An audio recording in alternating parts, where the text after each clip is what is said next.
Wait, we're going live. Oh, sorry. You can do it. You can do it. Yeah.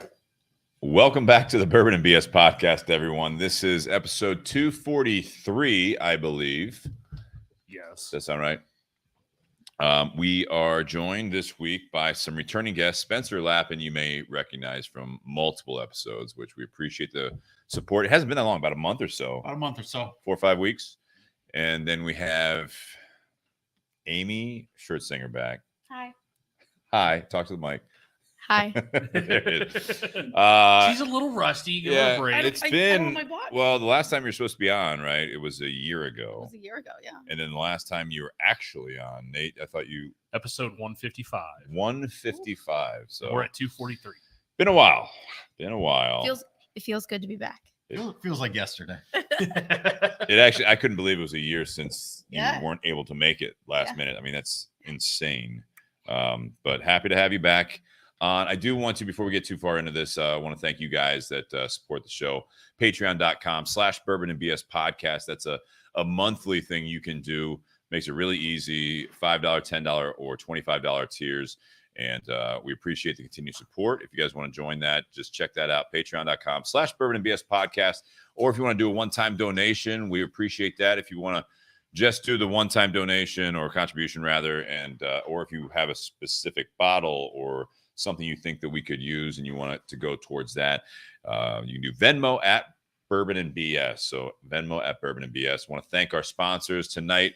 We're smoking kind of backwards from our rotation here. Smoking the cigar first. We haven't done an Altadis cigar in a while. So Tinder Box Easton is providing the 601 Black from Espinosa Cigars. That's going to be in part 2 tonight. We're going to actually feature the Montecristo Nicaragua series from Altadis USA. So we appreciate their continued support. And also BS Cigar Company for the gold and silver now available as well. I don't know how this ringer turns up on an iPad that I don't ever use, but it does. I also want to remind you guys, Nate's got the Pour One More, Light Up Another. We'll figure this out together t-shirt. I've got one of the BS Cigar Company 3/4 sleeves, as does this handsome gentleman next to me.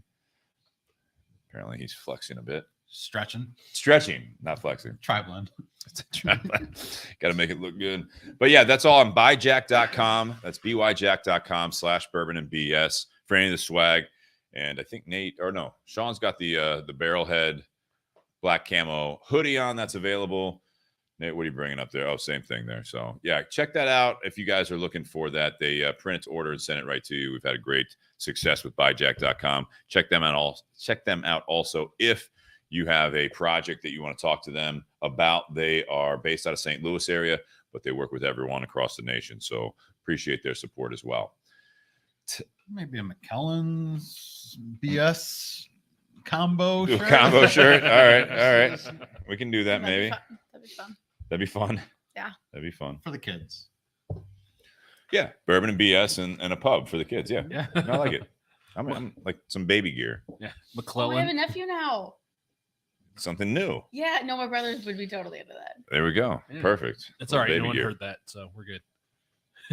He sent me a photo the other day of him in a microwave. He thought it was funny. The baby. Yeah. How? Like it was off. He would be into all of that. He'd be into all of that. Was it rotating? Was there a light on? Yeah, he turned the light on. The door was closed. All right. Tonight we're smoking the like I said from Altadis. We are smoking the Montecristo. This is the Nicaragua series. We'll talk a little bit about that, but tonight with having Amy from McClellan's Pub in Columbus, Ohio. It is a mailing address, Columbus, correct? Technically, I suppose. Technically, you suppose. What does it say on the address? Dublin? Columbus. Columbus. All right. Fit to Dublin, but yeah. Columbus, Ohio. So it's on the northwest side of town, but McClellan's Pub, and we've had her on the show before. We kind of we can do a review of McClellan's Pub a bit, but I want to talk about the Nicaragua series, and then also you brought on a barrel pick, and we've recently had someone on, Austin Mayberry, that did a barrel pick from a Facebook group with a bar, which I know a lot of people are able to do because Ohio's a little different. But these are how many barrel picks have you done in the last? I mean, how many? What, 3-4 years 5, you've been doing it? Two years, Wellers. 5 years, 2 Weller full proofs, Buffalo Trace, and then this one. Okay. You may need to turn her up a Talk to little the bit. mic, not Steve. It's fine. Just turn her up a little bit. I need an You have to extension. stretch. You have to stretch. Sorry. And do we have one more coming? possibly? Hopefully we we paired up with Fido.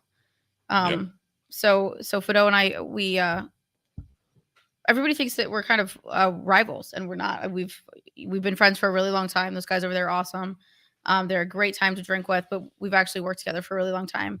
And we did an old elk pick, so hopefully that should be showing up here soon. And then I have an Elijah Craig that will be here probably early next year. The Elijah Craig, is it going to be a barrel proof, or It is will, it? yeah. That seems to be the one, I think. Yeah, we've had 3 of those lately. 2 of them on the show. Yeah, I mean, that seems to be a popular one to do some barrel picks with. And You can always water it down later. I mean, no, I get that. I'm not saying that. I mean, I just think that it's cool to see. I've been a big fan of the Elijah Craig barrel picks that I've had recently from everyone. Like, I just feel like, depending on, like, Austin with the Bourbon Collective, he did the barrel pick, and you've been down there, correct, to a lot of these doing the barrel pick. yeah. There's also the method that they did, and I think it was a little more popular, especially during like the 2020 and 2021, where they basically, you kind of give them an idea, but they send you like 4, maybe 6 samples, and that's what you pick from. Yeah. I don't think they're trying to. I think some people may have kind of the attitude that they're trying to, like, maybe like, we'll give you like 3 good ones and like 2 that we're trying to, like, no one really wants type thing. But it's nothing's bad that I've had. Same thing with Old Forester, like you have tonight. Like, we took a sip before. This is bad. Is that the face? No, I I've thought you had bad meant ones. this is- I've returned all of everything they've sent me. Old Forester? No, just a pick. We were gonna do a pick with a company, and every single one of them, I was like, nope. Here you go. I mean, I think you tried it. You tried it.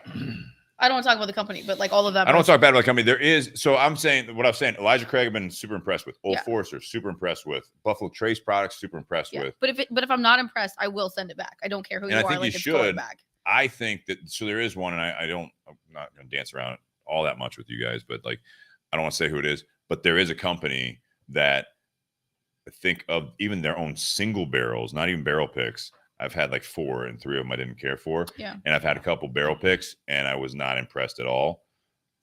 But it's one of those. I know which one you're talking Yes, about. I know, you know, but they almost like sell like, well, it's unique, and it's like, yeah, but it's not good. Yeah. And I think that's the whole point of barrels doing at it. some point. Yeah, you do, but I mean, If you then don't use have it for something else. I think when you're doing these types of things, if your selling point, if it's a barrel pick for a pub, if it's a barrel pick for a group, whatever, but coming from the distillery, if it translates all the way down to the consumer and say, well, isn't it so different? It's unique. And it's like, yeah, it's unique because no one else would put this shit out. Well, she's Right. got her name, Not this one. her I'm saying. personal name, and her bar's name on the brand. Right. So people are going there and they're Right. judging this based on her palate, kind of. I agree. All right. So, Amy, you said this is your 5th Yeah. pick. Yes. I know when we did the first one, this is going back years ago, it was the Weller Full Proof, your first time doing the Weller. Yeah. At least. I don't know if that was your first one. Not my first one, but the first Weller. Yeah. Weller Full Proof. And you had, I think the yield was about 162 bottles, if I'm not mistaken. Yeah. Which is, I thought, a lot, honestly. Where are we at with this Old Forester? This one, How many bottles? we got 174 bottles. Damn. How Yeah. old? 7 years on this one. 7 years. 7 years on this one. And it's Most of the picks are about 7 years that I've gotten yeah. are about 7 years old. You can hand me that. I want to take a look at that. I like I said, I've loved the Old Forester single barrel picks that I've seen. They do this. It's a nice kind of like blue label on there. They have the name. It's single barrel strength here, and then McClellan's Pub. Didn't do any cute names, which I can appreciate a bit because that seems to be a thing. Like, you know what I mean? You see these barrel picks and they all have like these different names. They're very clever. I think some are funny, but I like the fact Most of those are like state though. they're state picks State or picks group will name them picks. fun Yeah. stuff. Yeah. This says on there, Warehouse 1, Floor 8. And then it is 133.7 proof. Woo! So this is the highest proof that we've done by design. We tend to do really sweet picks. Our crowd likes a sweeter full proof. But since we had 2 more coming, we knew that they were traditionally going to be sweeter bourbons. Okay. So this one was not supposed to be that. This is in your face. This one is, I don't want to say rough, but it is bold. It is it's spicy. It's definitely a barrel strength bourbon. It's for that drinker. It's not for everyone. We had a couple people in and they're like, "Oh, it's gasoline." Sir, this is not for you. This is for that drinker that Some tasty gasoline, in my opinion. it's for the drinker that wants a barrel strength. It's to balance the other two that are coming. Yeah, your car may not run on this, but you can. I do. I do. Although after so much, yeah, you should just stop running. Amy, I think when you first got this in, and me and a couple of my soccer buddies came into your bar, you were generous enough to just. I did not know that you had this in. You just kind of poured this for the three of us, and I was like, "Oh, okay, that's tasty. That's delicious." And my other friends were like, "Whew." A little much. We like little that, much. but we are going to be sipping on this for a second. You're like, that's all right. You'll grow into it. That's exactly grow right. into it, yes. Yeah, this grow isn't one that you into start it. with. This isn't for the early bourbon drinker. This is for the experienced bourbon drinker. This is one that has a palate that is can pick out flavors, and this is something I kind of want to prove too. This is something that everybody knows that I can pick sweet, that I can pick like a nice, oh, this is delicious. But I wanted to show people that I could pick bold too. So for me, this one hits hard, and it also has a strong vanilla. It has strong spice. It has a lot of flavor after you sip it. So, I tell everybody to sip everything 3 times. The first one is like a shock to the palate. The second sip, coats your mouth. And the third one, you get the true taste of the bourbon. But this one, to me, I still pick out a bunch of flavors that a lot of people maybe won't get if you don't drink something that's this high proof all the time. But this is for that drinker. And I want a lot of vanilla, a lot of spice, a lot of clove.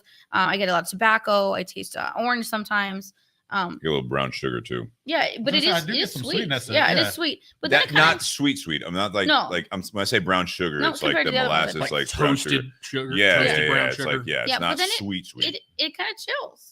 It does. I compared it to like that crazy ex-girlfriend that comes up and smacks you in the face and apologizes later. Like she's I don't, she's angry. I don't She know comes what you up- mean. You definitely know what I mean.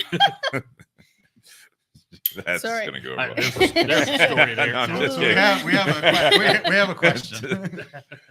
Ann Dimick, she's been on the show before. She's with the Ohio State She was on Liquor. with Amy one She's time. on with Amy. Yeah, that was a fun one.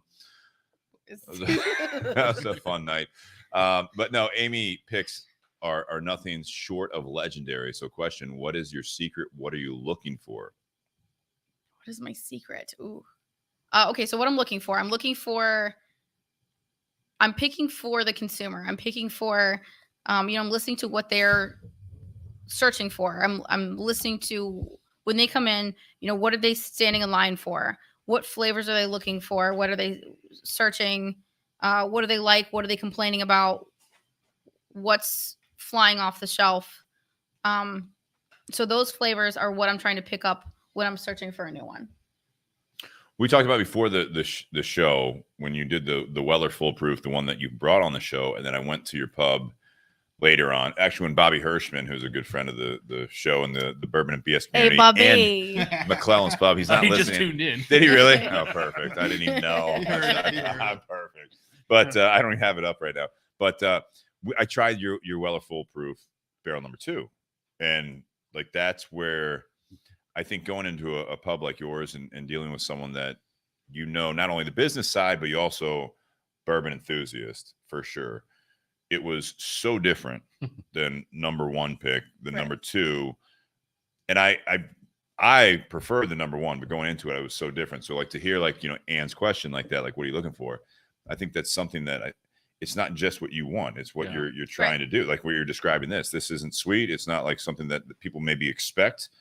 They might be disappointed if they go in there expecting this kind of the same thing every time, Right. but I don't think that's really fair to your patrons. I'm especially. not always picking for me. I would love to have a 174, that I'm drinking, but I have to Sell it. I Got to have make to money back. I mean, have to sell this stuff, at the end of the Well, day. it's the same thing with cigars. I mean, there's a lot of cigar makers out there that would love to just make cigars they smoke, but they have to make cigars for the market in order to try and grab a piece of the pie, in every type of cigar out there for the most part. I mean, they can't just make, like, hey, I like full-bodied cigars. I'm going to make nothing but full-body, spicy powerhouse cigars. Like, no, you got to make something that a lot of your, since a lot of your cigar smokers will I'm missing a smoke comment here. mild or medium cigars as well, like, you got to make something for them too, unless you only want that small portion. Well, yeah. I mean, like 601 Black is the second cigar tonight. I mean, that's Eric Espinosa, and he's big. He's been on the show. He's big on saying that, it's not necessarily what he likes. He can smoke what he likes anytime he wants. It's about he's in business to sell to consumers. masses. Yeah. Otherwise, you're just basically doing moonshine or whatever in your bathtub type thing. And other than that, like, what's the point? I mean, you're in business to make money, to make customers happy, to have repeat business, and enjoy it as you do it. Are Hopefully. you making any cocktails out of this? Absolutely not. No. Okay. No. Yeah, fuck me then. All right, cool. What cocktail would you think it would be good in? I do not know. I was just curious if with any of your picks, if you The would answer do is no. Okay. So Will you let hard someone no. put ice in this or No. So it is I- not oh how my you gosh. want it. This This is It's not not a- Burger King. This is for No. the masses the way I tell you to drink it, though. Right. It is. Yeah. Only so much. So this eyedropper, is this legal or no? Okay. So for this one, yeah. So I hate ice. I never put. I tell people. Is this Oh my legal? gosh. So especially with my new staff too. They're kind of taken back sometimes. The staff tonight? No. Just the staff in general. When I teach them. They don't have an opinion. They don't. When I teach them how to sell this specifically, we don't mix it. We don't turn it into a cocktail. If we must ice it, the ice is always on the side, and I will literally tell the customer, here is your drink. The ice is on the side. You can ruin it yourself. And they're just like appalled every time I say that. You told that the That's- very that's- first that's time what you were get on, at too. McClellan's Pub. You have to wear a certain amount of flair. It's similar to TGI Fridays. Yeah. But just respect it. I mean, this is something that's been picked. It's been up against other bourbons. It's been gone through and put up against so many other things. Like, we have chosen this specifically. So to water it down or to mix it, like, just drink something else. Like, that's not what this is. So Try it the way you intended yeah. it. So walk Right. me through. So did you go down to Old Forester to try this, or did they? This one they sent this one up because it was still COVID. Okay. So how many different barrels were you? 4. They sent up 4, and 2 immediately were like, no. I mean, they're good, but no. Are they? How much do they send per barrel? Like a 200 salad. ml. Yeah, like a. Enough just for a few 200? people to try? Oh yeah. So my staff is always, my ex partner now my ex business partner. He always sits down with me. He's number one there. My staff always taste that. I will always save enough for every staff member to taste that, because they're the ones that are listening to everybody that comes in. And then it's special customers, the people that know what's going on. The ones that kind of don't, I don't really want to. Doesn't really matter. I don't care. It's not bad. I just don't. But I do really want to listen to people who know what they're talking about. I mean, their opinion does matter, and especially the staff that they have to listen to this all day long. So I want to know what they think. So they send you 5, you said? 4. They sent 4. Okay, and so you're down to 2. I'm down to 2, and it was a tough 2. Okay. It was a tough 2, but this one was the bolder of the 2. But compared to the other 2 that will be coming, which are going to be sweeter, it made more sense to have a rougher. Like, me personally, I liked the other one better, but that's not what this was. This needed to be bold. I thought this one would sell better. I thought this one would go over better with everybody else, but I have a sweet palate. So I liked the other one better, but I felt like this would be the better option. And how long from when you try it to when it gets delivered to your bar? Pre-COVID, a couple months. COVID, post-COVID, who knows? It just is. Just kind of depends. Okay. How has the reception been? When did you get this in at the pub? About 2 months ago. 2 months ago. How's the reception been based Great. on your comment? Great. You think it would have been better? I'm not you can't really know, but I mean, you think it would have been better if you went with your other side of your gut reaction of the one you liked and you thought, okay. No. So you had already picked the other 2 that are coming before you picked this one? I hadn't picked them, but I knew just by tradition of Who those brands are, that they're Yeah. going to be sweeter? yes. Okay. And could I didn't want to bank on the fact that it was going to be higher than 133.7. That's a high pick. Yeah. So could I pick another one that's that high? I don't know. Is that coming? I don't know. This one was here. I wanted it. It just stuck out. We knew we had to have this one. I like this Thank you. a lot. Yeah, I really do. Thank you. First off, it doesn't. You're gonna like it a whole lot better after like 4 of those. I like everything a lot better. Everything's better after But 4. if I would not have guessed that this is 133 until I feel it in my chest. I'm gonna ask you again in half an hour. Okay. So does it sneak up on you? Is that basically what you're We're saying? gonna see in half an hour. Okay. We've made that but we've had this discussion before. Challenge not accepted. More and more recently, a lot of it is like it's kind of like cigars as well. People say full body. I don't want anything harsh. People talk about barrel strength. They look at like 133.7 proof, and they're like, they'd say comments like, even before trying it, they expect it to be like, oh, that's like gasoline or whatever. Booker's is all over, but I mean, it's 120s usually, I believe. Late 20s Yeah. usually. That's why I Yeah. think of hot burn. 130. Yeah. But that's the point is that, and we had an Ann who was commenting earlier. I mean, that was a big thing is that, I mean, she's even said, and we've had other people on the show that have said that it's not always about the proof. It doesn't, that's purely the alcohol content. That's purely like what Amy's saying is, I'm going to ask you after a couple more pours, you're going to feel it, but it's about the flavor. If you're just having a nightcap, if you're enjoying it or whatever, and Amy brought just regular Four Roses bourbon because it's like, again, truth be told, for a lot of people, I think that if you're drinking 2 or 3, 4 glasses of something that's 133 proof, I mean, you're almost doubling up on your alcohol content versus your typical 80 proof, which is, I think, what that Four Roses bottle is, right? So, I mean, you're 1.5 to 2 times as much in a glass. So now you're drinking, for 4 glasses, it's like 6 to 8, depending on your pours of what you're drinking. So you don't necessarily stick with that necessarily. You can move on to something else where now you're just drinking a drink. You're just having that. So, you want to have the bourbon in the glass. But I think that it doesn't always taste when it's really high proof. Because Nate and I actually do that a lot. He'll do like a blind taste test when we're working or hanging out. He's like, let me pour you a glass. And what do you think the proof is? It's not always easy. There's been times where I'm like, 90, 94. And he's like 95. It's like real spot on. Average, you are usually within 2 proof points. Yeah. And there's other times where I'm just like, shit, I don't know. Like it's got a little bit of a bite, a little heat and all that stuff. So I'm like, I don't know, like 115 is like 94. I'm like, Jesus, like no idea. And the other side is like, I don't know, 105 range or whatever. And he's like 128. I'm like, like you can't necessarily, I can't tell. And I think a lot of people out there can't tell, to your point though, Spencer, is that this doesn't drink. I like to kind of like judge like where it 133. hits in your mouth. Like I Explain always try that. to pay attention on where that sharpness hits. Your first one usually hits the tip of your tongue first, and then kind of moves around the side. A lot of really, really harsh ones that are just a high proof and they're just rough. They go straight to the back of your throat and you make you cough a little. It's kind of like a rough cigar too. It hits the back and you almost like choke a little bit. Mm-hmm. So if it hits the top of your mouth, it hits the top is kind of a different in how it flows. I kind of get like mid palate almost. Right, and that's where you want if it's a high proof and it flows and moves around and literally circulates. That's what I look for in a high proof rather than just hits hard and burns. That's not what anybody wants. So a quality high proof for me is a full mouth feel. So if you're doing a tasting and you have 4 different ones to try, is there water in between? Are you Yes. swishing it Always, around always. or Yeah. kind of how do you do it? Do you do one nostril and then the other nostril, or how do you kind of go about your tasting?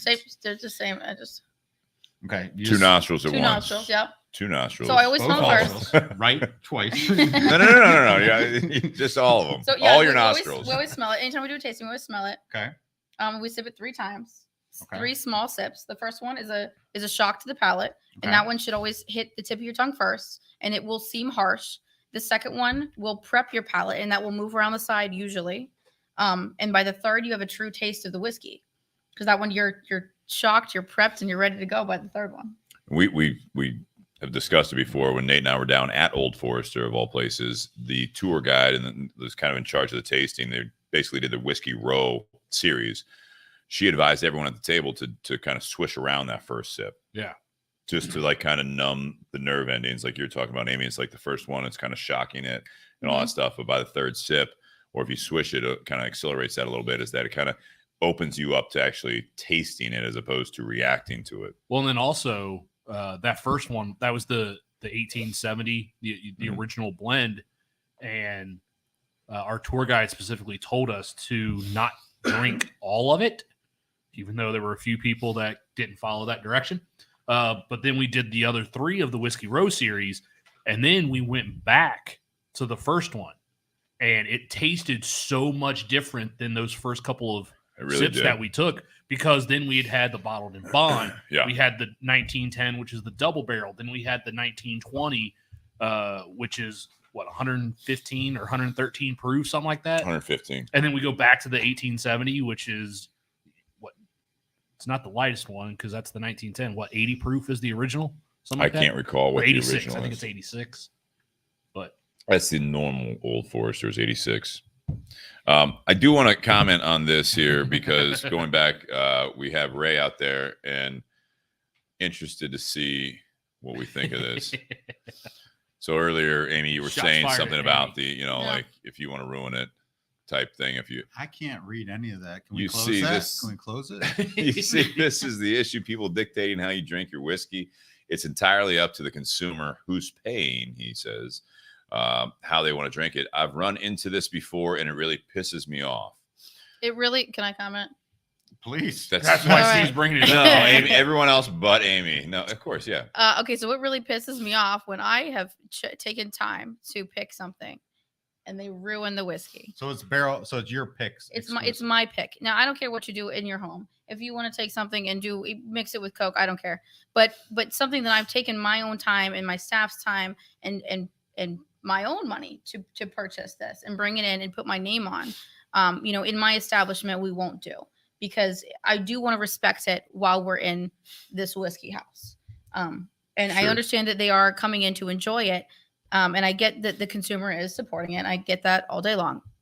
But with this specific pick, it's just not something we do, because I stand behind respecting, what this is. And I enjoy it however you will, but not here. This is different. This is something that's So what if they order it, right? And you I want it on the rocks or whatever. Like, so let's run through the whole scenario. On the rocks, you're going to serve the rocks on the side, like you Yep, said, yep. and you say, you or the bartender might say, which you do bartend as How well. much is a pour of this, out of curiosity? 17. Right, so, but my point, like, you ruin it if you want, right? Right, Like right. a little bit of like, there's like a Passive little aggressive. no, there's a little attitude. It's part of the Right. to some it's charm and some of it's part of the a charm. bad Yelp review. But I mean, this is something that I think that, that if someone comes in, they're like, all right, I'll try it neat. Because Right. maybe some people will actually engage in a conversation and say like, well, wait, why'd you say that if I want to ruin it? Right. Well, you just explain. I always encourage them to briefly. taste it neat first. That's where I was going. And then the ice, anytime you put ice on anything, like Jaeger, it's served cold for a reason. Kills the taste. It kills the taste, and it's served cold to kill the taste. It's supposed to kill the taste. So anytime you add ice to anything, it's intentionally killing the taste. So if you want to open it up, or if you want to mellow it out, here's a dropper, The bottle there. just a couple drops of water. So it opens it up, it chills it out a little bit. If it's too much for you, that's fine. It's still respectable. This one is 133. Chill it out with a couple drops of water. It's still a different experience, a different flavor. But you're still getting the flavors out of it without muting everything. So if you're just going to mute it, like, I can't endorse this product on ice because I don't know what that tastes like. So that's where I was headed with this. Is so you advise them in a charming way, depending on who you're talking to and how it's All received. right, whatever. Go Let- focus let- yourself. Amy's nothing but charm. Let- right? Sure. Let me respond to some of these Yelp reviews if they were to come across. You didn't understand the charm.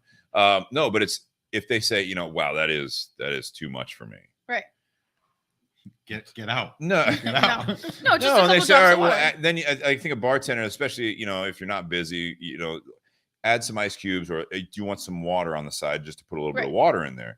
I think there's a learning experience. I mean, Tim Dodge says, what you hand me a liquor that's 125 plus proof, I'm putting it in ice. Then why order it? Probably some soda. Is the next So thing I think too, I think that's part of the conversation. That's why I want to put up that So comment. maybe we should ask Tim, have you tried it with water and not ice?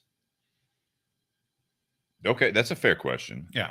I think when you order it, you can do what you want. I think that if you order something that is a barrel pick, I think that's part of where I'm going with this is that I'm of the opinion that if you're going into a bar or say you go into a liquor store, I understand that everyone likes to they like to drink it either. Like I like to drink stuff neat. I like to drink stuff on the rocks. I like to, just do whiskey and soda. I like to do whatever it is, Coke, whatever.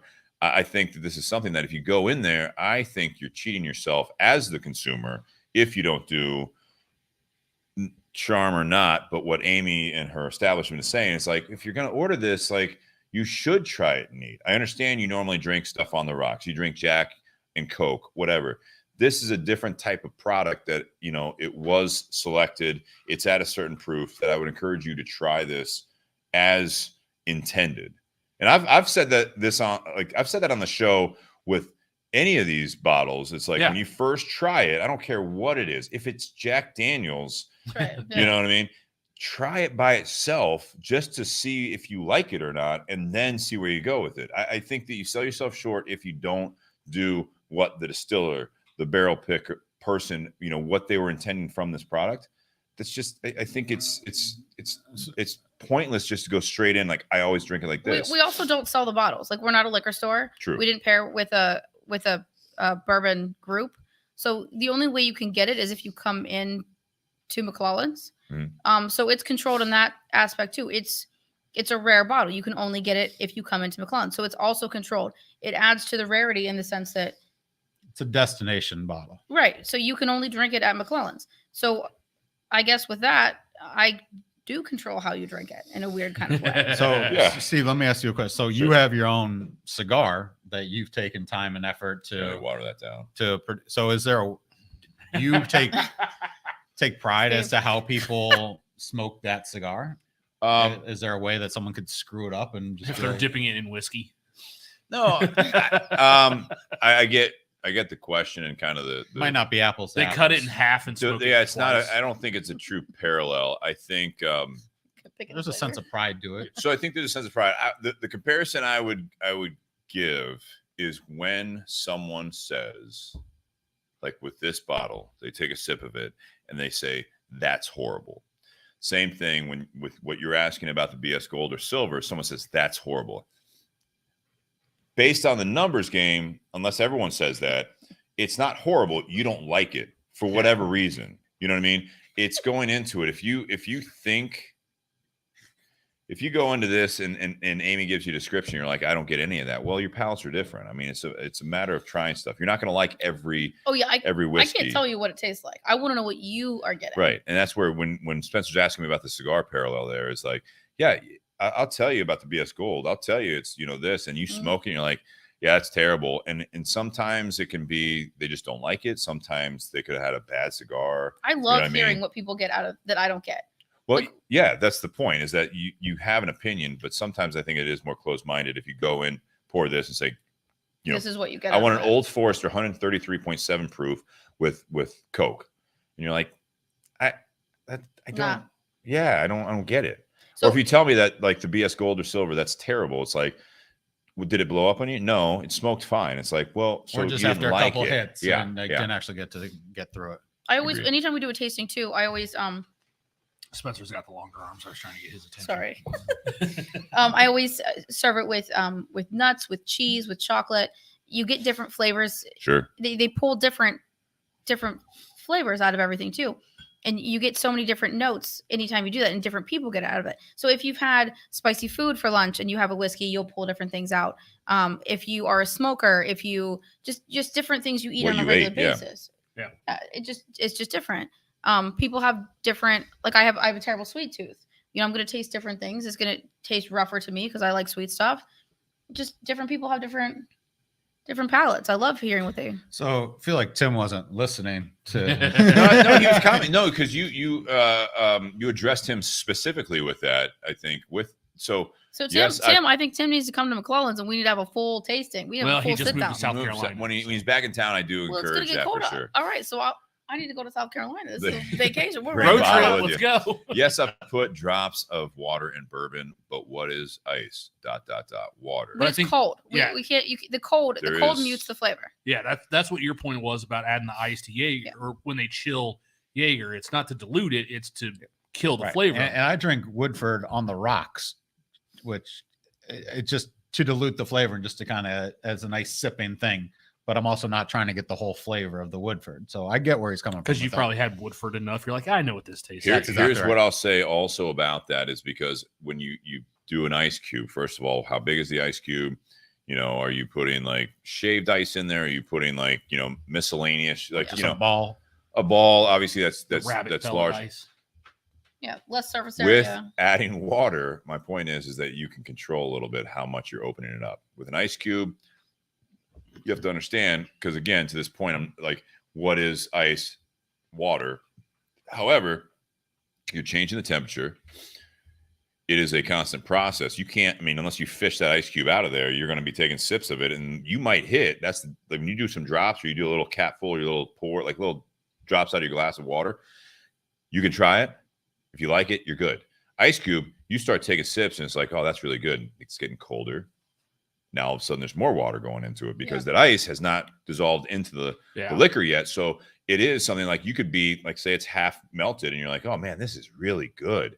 And then you set it down, you come back 5 minutes later or whatever, and you're like, the ice is completely melted. It's colder now. You take a sip of it, you're like, Where'd the flavor go? you can't control it. I think Whiskey-flavored so. water. Tim, that's my thing. Is, again, you can drink it however you want, but I mean, as far as that method, I think putting drops of water in it, you can stop as soon as you like it, and then it's at your liking. I also you think, can proof it yeah, down. that's That's proofing it down. it's- That's not it's, throwing it's ice. in really it. just the difference between a pick and something else. I think that's the main difference. Oh, Amanda got my back on this one. Thanks, girl. Amanda, let me see if I can throw that up there. Amanda- Vasquez. Yeah, she's got a pretty good palate. She's a So she says, she's got whiskey. this She's a bottle whiskey girl. deserves to be tried, as she states. If you don't like it, then that's fine. But to me, it's insulting to serve this pour on the rocks. Amazing bottle, fantastic bottle, easy to drink. To me, but I like the high proof. Don't sell yourself short and try this pour neat. I think the end of that comment is really where we're at. I'm not trying to call anyone out. I don't think. I mean, maybe if you go to McClellan's, they'll call you out. I think that the big thing. The big thing is just to try it. If you don't like it and you say, not my favorite, can I get some ice cubes? Sure. You know, finish the glass. You know, don't pour it out. Don't, you know, like ask for a different one and ask for your money back. Just, all right, you didn't like it. That's it. Yeah. That's what I'll say. Dave Miller says he lost the sound of the podcast. Hopefully you guys can still hear us here. Everyone else here might just be Dave's phone. testy. Yeah. What? I really do like this. I agree. Like I'm on my second pour here. It is still holding strong with the flavors. I think it's not sweet. Any of that, like it has that hint of brown sugar, but not much of it left, honestly, at this point. It's I got definitely sweetness when we warm, first started drinking it for whatever reason. but now I'm not getting as much. Okay. How about now? Keep going. Try it again. On the tip of the tongue, I get some sweetness. Okay. It's it's a well balanced pour, and there it is. There's the hug. Okay. But yeah, I mean, 130. What were your other proofs on some of your other picks? less than this one. All of them. This is definitely our highest one. I mean, know they the range from, Wellers like, were 1 114-ish, right? Yeah, 117 Yeah. ish. I think 120 was our highest. So this is What's the highest one that you have at the bar?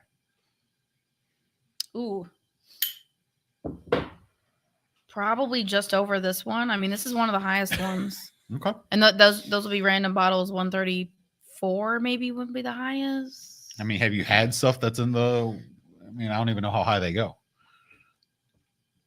I feel like I've had like a Booker's 30 that might have been higher than this, and that might have been it. Well, so we have that watershed, right? I was gonna say bring next that time, up, yeah. Yeah, next time Spencer's in, maybe I'll bring what's left of that bottle and we can kill that. What was bottle. that at? What was that? 140.6. Is that the wine or is that something else? No, that was one of the 6 OHLQ. pick. OHLQ Okay. single barrels they released earlier this year in May. So, Bob, Yeah.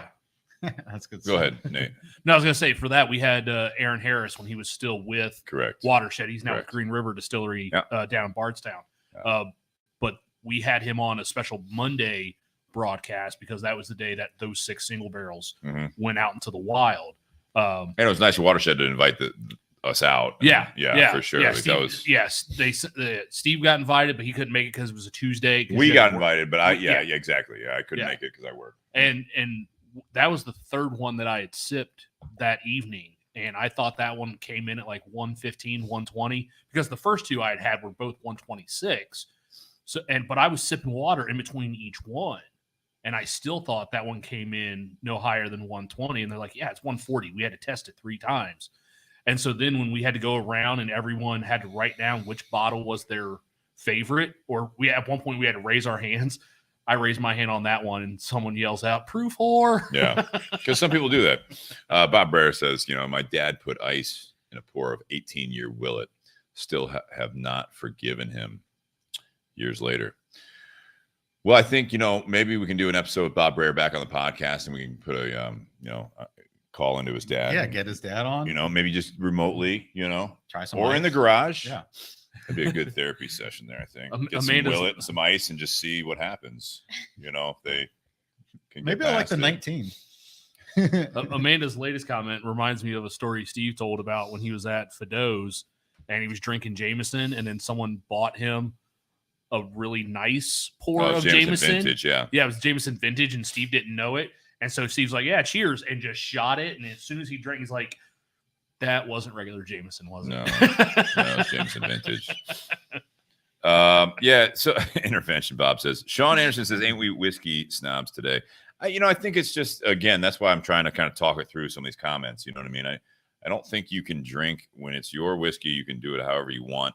I think this goes back to whether you pick the barrel as, a pub owner and you come into their establishment, there is something that they're standing behind. And I think that's, however you do it, if you think it's a respectful way, not a respectful way. But again, I think that's how they intend it. Yeah. Oof, my bartender just chimed in. Too. Yeah. Perfect. Are they working? If you don't, if you're someone who doesn't, if you're someone who doesn't normally gravitate towards single barrels or high proof stuff or barrel proof stuff, then don't go to a pub and order it. Just order what you like. So I'll say, unless you want to give it a try. But if it's normally not your alley, my advice is it's not a whiskey snob thing. It's not about Ray, you're spending your money. You can do what you want.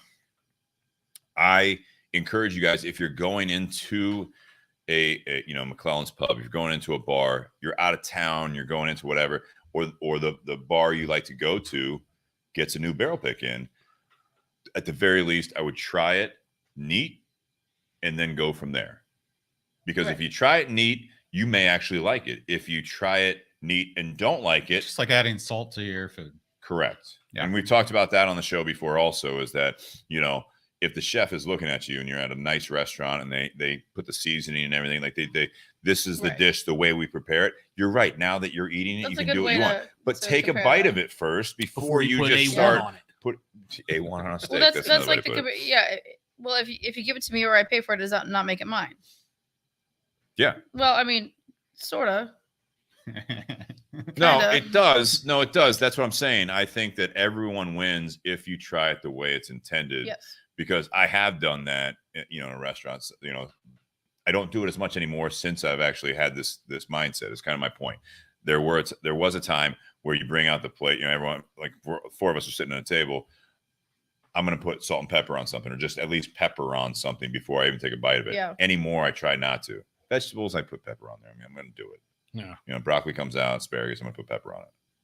The steak, I'm going to eat the steak as it comes out first, and then maybe I'll add some stuff. I've actually seen videos before of like managers or CEOs for companies that when they would take someone that they were interviewing, they would actually take them out to lunch. And that was one of the things that they would do is they would see what they did with their food, whether they tried it the way the chefs actually made it or whether they doctored it up Yeah. and didn't actually. And if it was someone who, immediately just started putting seasoning or ketchup, A1 before trying it. As You don't get a job? Yep. What if you order a Sam Jackson beer? Because it'll get you drunk. at lunch. Are you going to do more Old Forester stuff, Amy? Was it a good? Because I think that's another thing with the barrel picks. Was it a good experience from your side? Yeah. I never say I won't do anything with anybody. They're young, up and coming Old distillery. Forester. Yeah, I think they're going to make it. I respect this They're company local, so much. right? To Kentucky. Right. I respect U.S. I respect this company so much. It's the only one that was around, before, during, and after Prohibition. And that says a lot. So, they have such a good reputation. They have such a good history. It's built America. People have fought and died for this product. So I just really respect it. I love that I could be a part of it. And 4 years ago, they moved back into their original distillery, and they'd been out of that building for 100 years. Yeah, it's the original property, and so Nate and I did get a chance to tour that when we were down there. One of the things that I found very endearing is that when have you been down there, Amy, to that location on Whiskey Row? No. So they have the rick house that's climate controlled there. That at the time it had been 3 years. So 2018 we went down. So it had been 3 years. So they didn't even know what the product was going to be like being in the climate controlled rick house there. But as we walked through there and we were going back into the main building, they had a like kind of a big board with some plaques on it, and those were the remember that single barrel. These are the people we were working with, the groups we were working with, and they had different names of like the single barrel projects that they were working on, and they made it a point to say that on the tour, which I thought was really cool because they don't need to do that. I mean, they're pumping out all sorts of product. That's super cool. So to really kind of mention that and kind of highlight if there's a McClellan's Pub type of a plaque on there or something like that at some point, either there or elsewhere. A lot of these companies are huge, but they're actually really small when you think about it. Yeah. I mean, they work with just a few people. I mean, like the people that are picking, the people that are making this stuff, so I guess I'm not shocked. There's so much respect down there too for some of that stuff. So I'm not shocked they do that, I guess. The other thing I was cool. surprised about that climate controlled rick house. Yeah. So they only put like 250 barrels away in it each year. So they did that, 2018, 2019, and then they got shut down for 2020. And then 2021, so there was a gap. So it wasn't even full.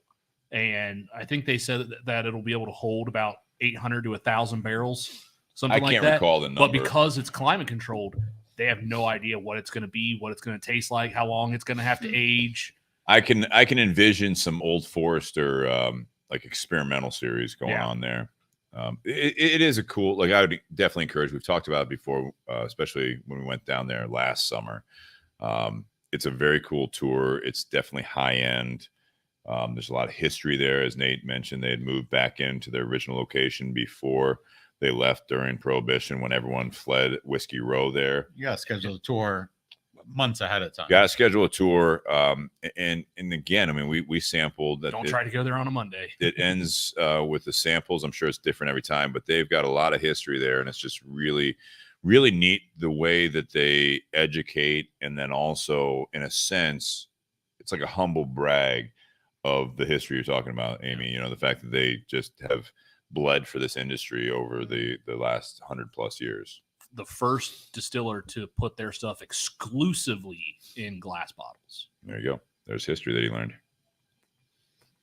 All right, Montecristo, Nicaragua series. Let's touch on that since we've talked about whiskey, which I figured we would. That's why we did this cigar. This is it's from Altadis. It's under the Montecristo brand. I found this interesting because Montecristo, typically a lot of their stuff is made in the Dominican Republic under the Altadis USA umbrella. Mm-hmm. This is not the first Nicaraguan or even AJ Fernandez blend. They have 6 or so, it's less than 10 to my knowledge, of Nicaraguan made cigars by other people. And it's mostly AJ Fernandez or Plasencia, who we've talked about. They've got a series there. Montecristo has a series with Plasencia called the Espada series, and you have the regular Espada, you have the Oscuro, and you have the Signature, and you've got the Estoque. So there's 4 right there, right? Then you have this. There's the They've Monte. there's the Monty by AJ, and there's been some other smaller ones that were more exclusive that weren't as widely released. What I thought was interesting about this one, and I'm interested to hear what you guys have to say about this Montecristo Nicaragua series. AJ Fernandez is not on the band. It's not on the box. It's very, very discreet. They did this box.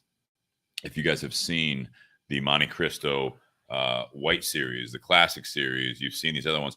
It is a wooden box with kind of like the paper on the sticker. It's more of that traditional box, and it is very much uniform.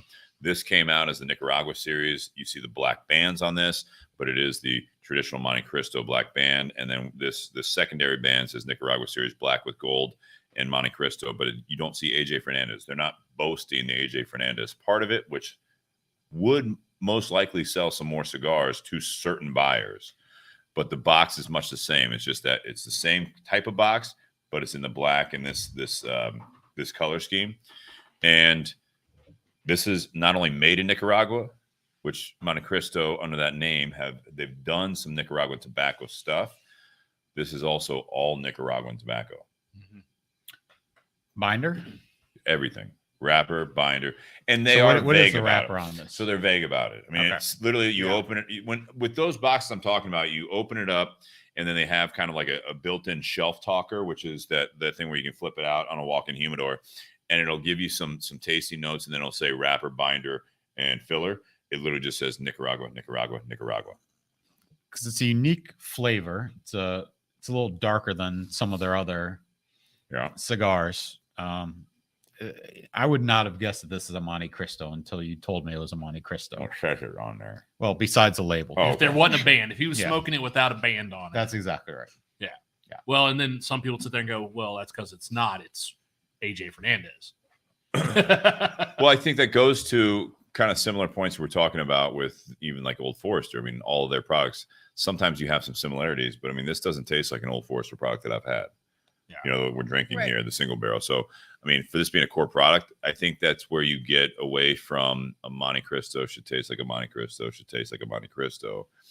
Everyone's gone in the cigar industry. I feel as though they have expanded their portfolio, not only with like mild, medium, full bodied, and somewhere in between.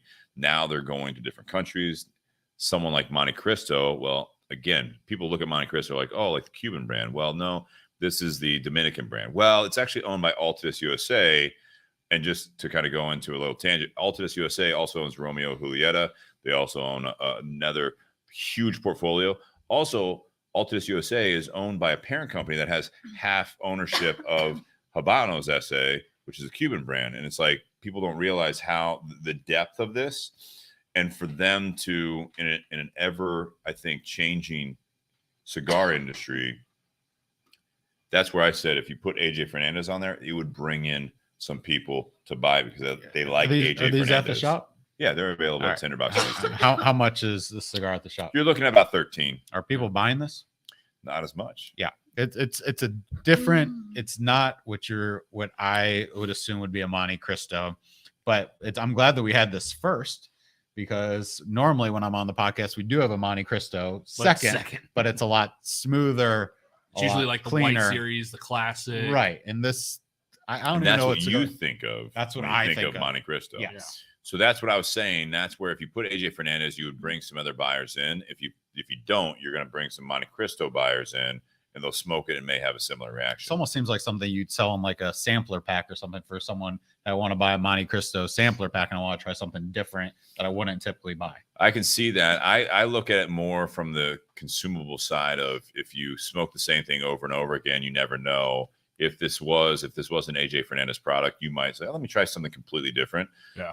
But it's all about mindset, I think. So if you go into it and you think this is going to taste like your typical Montecristo, well, one question I would ask, why would they put out another cigar if it's going to taste like everything else? You know what I mean? Like Yeah. you're basically at that point cannibalizing your own market share, Mhm. right? So that's where I look at this, is that I think it would introduce, you're not going to have, when you ask, does it sell well at our shop at Tinder Box at Easton in Columbus, Ohio, this doesn't sell well. It's not the fact that no one's buying it again. They're not buying it because a lot of Montecristo buyers, a lot of the iconic brand buyers, they buy what they've been smoking over and over What again. does the white one run?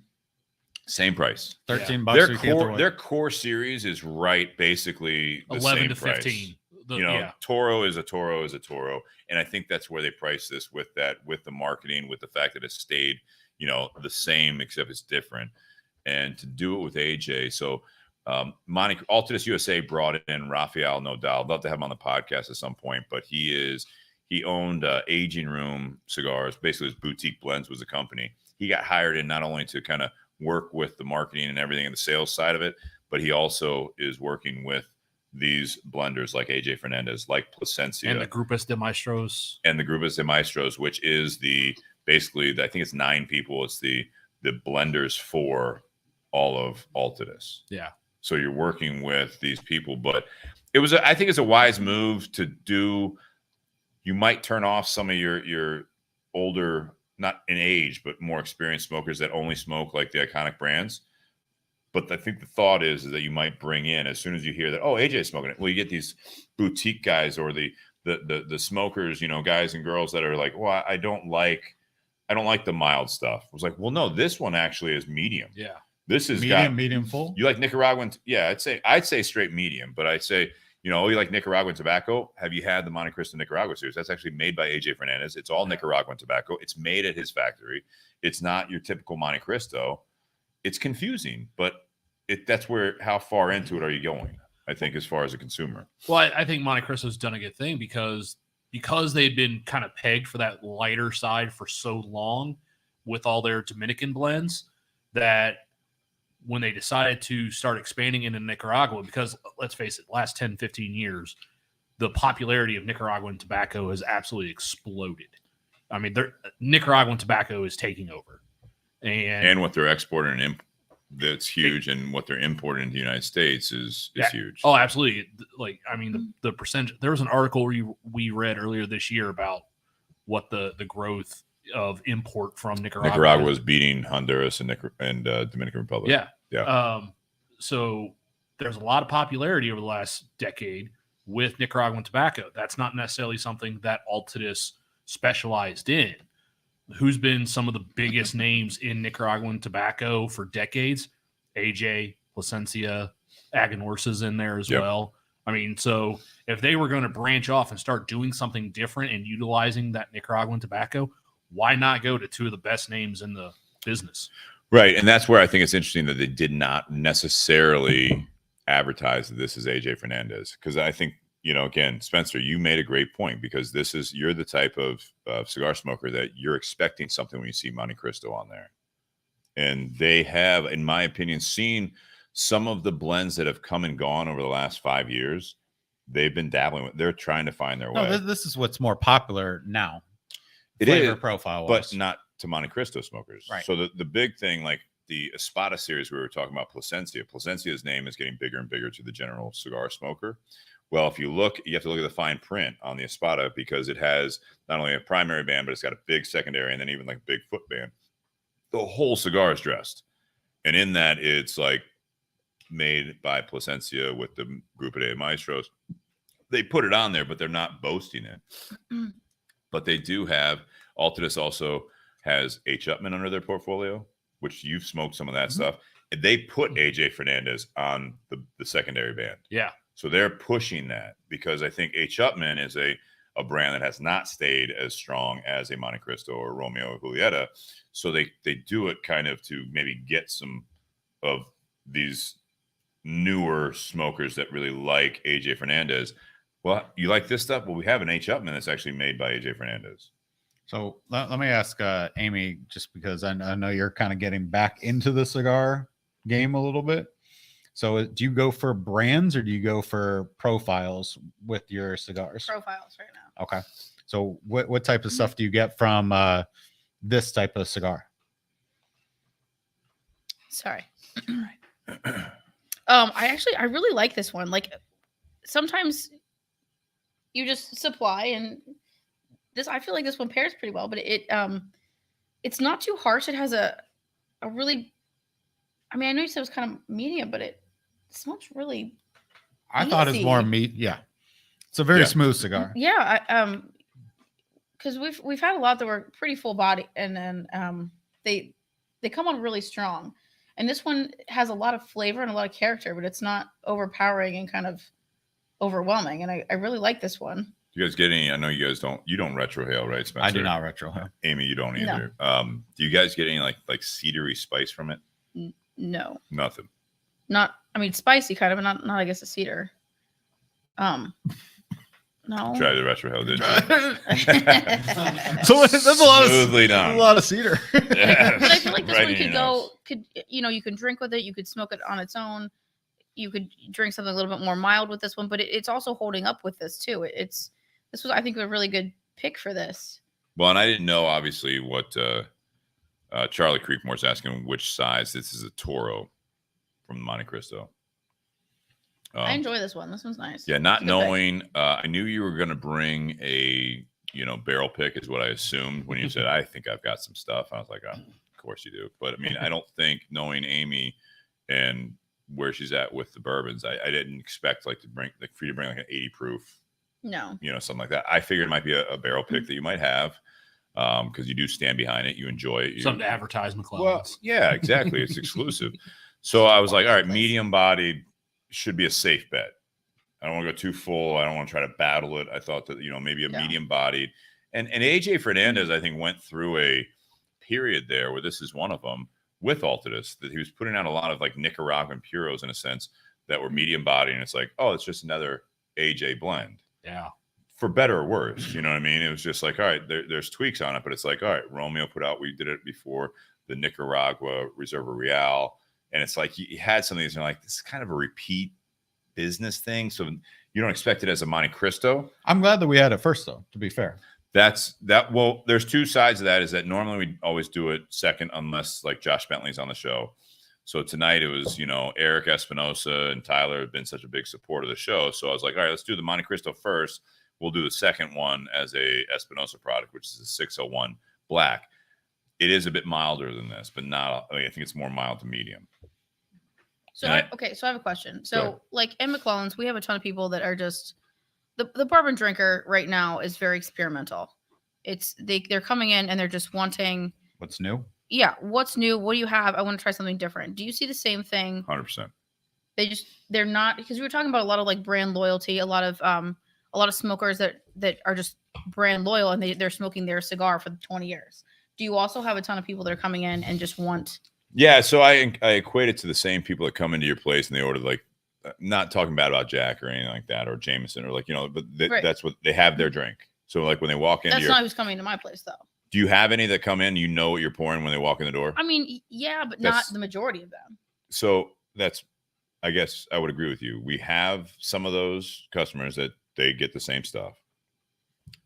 A lot more are coming in with the what's new, which is always great though. It is great, but it's tough, as you know, when you're stocking your liquor. Oh yeah. How much do you buy? Because if you're like, oh man, I really like this, and it's what's new. This, for example, where you get 170 some bottles, and you're like, all right, this is the what's new. Yeah. How many what's new people do I have coming in? Because if the same what's new person comes in, is like, oh, here's our new barrel pick. And you're like, oh man, that was really good. They come in the next time. You want another pour of that? You're like, no, what else you got? And now all of a sudden you're like, shit. So I pick up something new every Friday. I pick up my liquor usually on Friday, and I have at least on a bad day, it's at one bottle of something new. I like to really get just new stuff in all the time. Yeah. The problem is with the cigars is on that side of it is when you order, how many boxes do you order? The first order goes, say you get like 6 boxes of Montecristo, Nicaragua, Serie Toro. Is that a typical order of a box? It depends on your shop. Yeah, it depends on the shop. And some of these companies like Altadis, they'll do a special, right? So the retailer can like buy 6, get 1 type thing. They're pushing it for one reason. Then you get it, and you're like, and you have to this buy all helps. that stuff up front. Correct. Yeah. So the retailers buy it up front. Okay. And you also pay state tax in Ohio basically at the end of the month. It's not when you sell the stuff. So if you order 10 boxes of cigars and in that, like say you ordered on the 25th of the month, you're paying tobacco tax on 10 boxes of cigars at the end of the month. Whether you sell them or not. Whether you sell it or not. Yep. So, but that's always So Amy, to answer the question, say you order it and man, we flew through that first order, man. All right. This time, give me 20 boxes. Next thing you know, 12 months later, you've got 15 of those boxes because that was the what's new of that week. And you're just like, now I'm sitting here. Now I got that cigar on special, and you're trying to get people to buy it in a sense because it's like the what's new person literally comes in what's new, and you're like, is that not what you tell your staff that that's what we're drinking that week or smoking that week or pushing?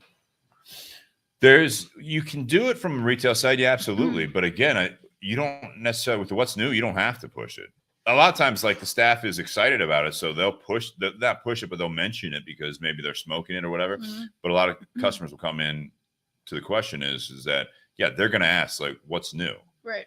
And so not only do you have people that they think that they are a regular, but they come in once a month or once every other month, and they're like, what's new? Or someone you don't recognize, and like, what do you have new? And it's like, well, when was the last time you were in? Right. You know, and then you have that conversation. It's really hard to keep track of whatever it is. It is. And then you have to say, well, what do you typically like? You know, do you like mild, medium, or full? Yeah. And it's like, well, I really like Montecristos. I'm like, well, which ones? And then it's really dialing into like, yeah, we have a new Montecristo. It's the Nicaragua series made by AJ Fernandez. So like, is that like the classic series? Like, no, it's a little fuller, but it's not too full. And like, well, I like more mild stuff. And you're like, what do you have new that's mild? So there's a lot of conversations that go like into pretty it. much the same process. There's a lot of I always parallels ask them there. what they normally drink, and I always tell them I'm never going to get you that, but I want to know what your flavor profile is in order to move on from that. Well, we had a customer that came in on Monday night, and he comes in every single week, and I was helping him. He goes, I want your top 10 new cigars. Well, we didn't get 10 brand new cigars since the last time he was in there. Right. We did get some new stuff that he may not have tried just because, you know, most of the staff has worked with him in the past, so they know what he generally likes and gravitates towards. So someone may not have recommended something that was new yet. So yeah, he didn't even, he just goes, go pick me 10 cigars, 10 newer, your favorite cigars. I'm like, okay. Let me ask you both just a quick business question with this stuff. So do you guys have like credit lines with these tobacco companies or with these liquor distributors? No. Or it's just, hey, this is just straight, I'm buying a barrel, I'm just paying $10,000, $20,000, whatever it is, or you're paying, let's say, cigars, are you just paying $10,000 to Altadis that month, just cash? I would assume Amy's different because, especially being in the state of Ohio, you're buying from the liquor store, Right. so they don't extend any line of credit. You're Just buying in the bar it. business, they don't put anything in credit. Like, Yeah. With the cigar, it's a lot like other industries that some will do, not as many anymore. Well, there's terms, but I mean, back in the day, it was like COD type stuff. You know what I mean? You're basically writing a check, giving it to the delivery guy, and then like I'm glad we're away from that. But there are a lot of like net 30, net whatever, and it depending on where you're at in your experience or where you're at in business, cash flow, whatever it is, a lot of them will just use credit card. Okay. But it's all about, that's their own credit line for the company. Well, it's all about how healthy you are, what you use the points for. It's all about like if you're using a credit card for this and you pay it off, just like personal finances, you pay it off the end of the month, like you're working your credit, you're getting the benefits of using a credit card, but you're not writing checks even though you have the cash flow to do so, right? Where you find out that people get in trouble or you hear things is when they're net 30 and they extend it to 60 and they're like, hey, I also want to order more stuff. And you're like, well, you haven't paid the last 2 invoices. So it's typical industry business, right? You know what I mean? Yeah. So, you know, in your business, the same thing. It's net 30. So that's just why I was curious. Yeah, exactly. It gives you a chance to collect from the consumer. I've been doing business with you for 10 years. Like, can you extend me to 60 or 90? And like, sometimes businesses will be like, all right, yeah, I'll push you back a little bit. Like, hey, I need a little bit more. And it's like, now we're in trouble. Yeah. Now you owe people. The relationship's in trouble and the business is in trouble. Yeah. Especially with this, we can't put anything on credit at all. Yeah. Like, we can't use a credit card. We can't. Like, it's either liquor's paid. a little tougher. Yeah, we can't. So it's either paid or when you buy a barrel, are you paying it when you receive the bottles? Or are you paying it? Okay. Yeah, she owns the bottles. Yeah. The pub owns so the if we bottles. pick it up, we have to pick up the entire barrel. And the barrel could be 150 or could be 200. 250. Yeah. Yeah, but you don't know. You're buying the barrel and then whatever bottles come from that. So yeah, you have to hope you have enough money for everything that you're purchasing. And you show up and you pick up a literal it's on a pallet.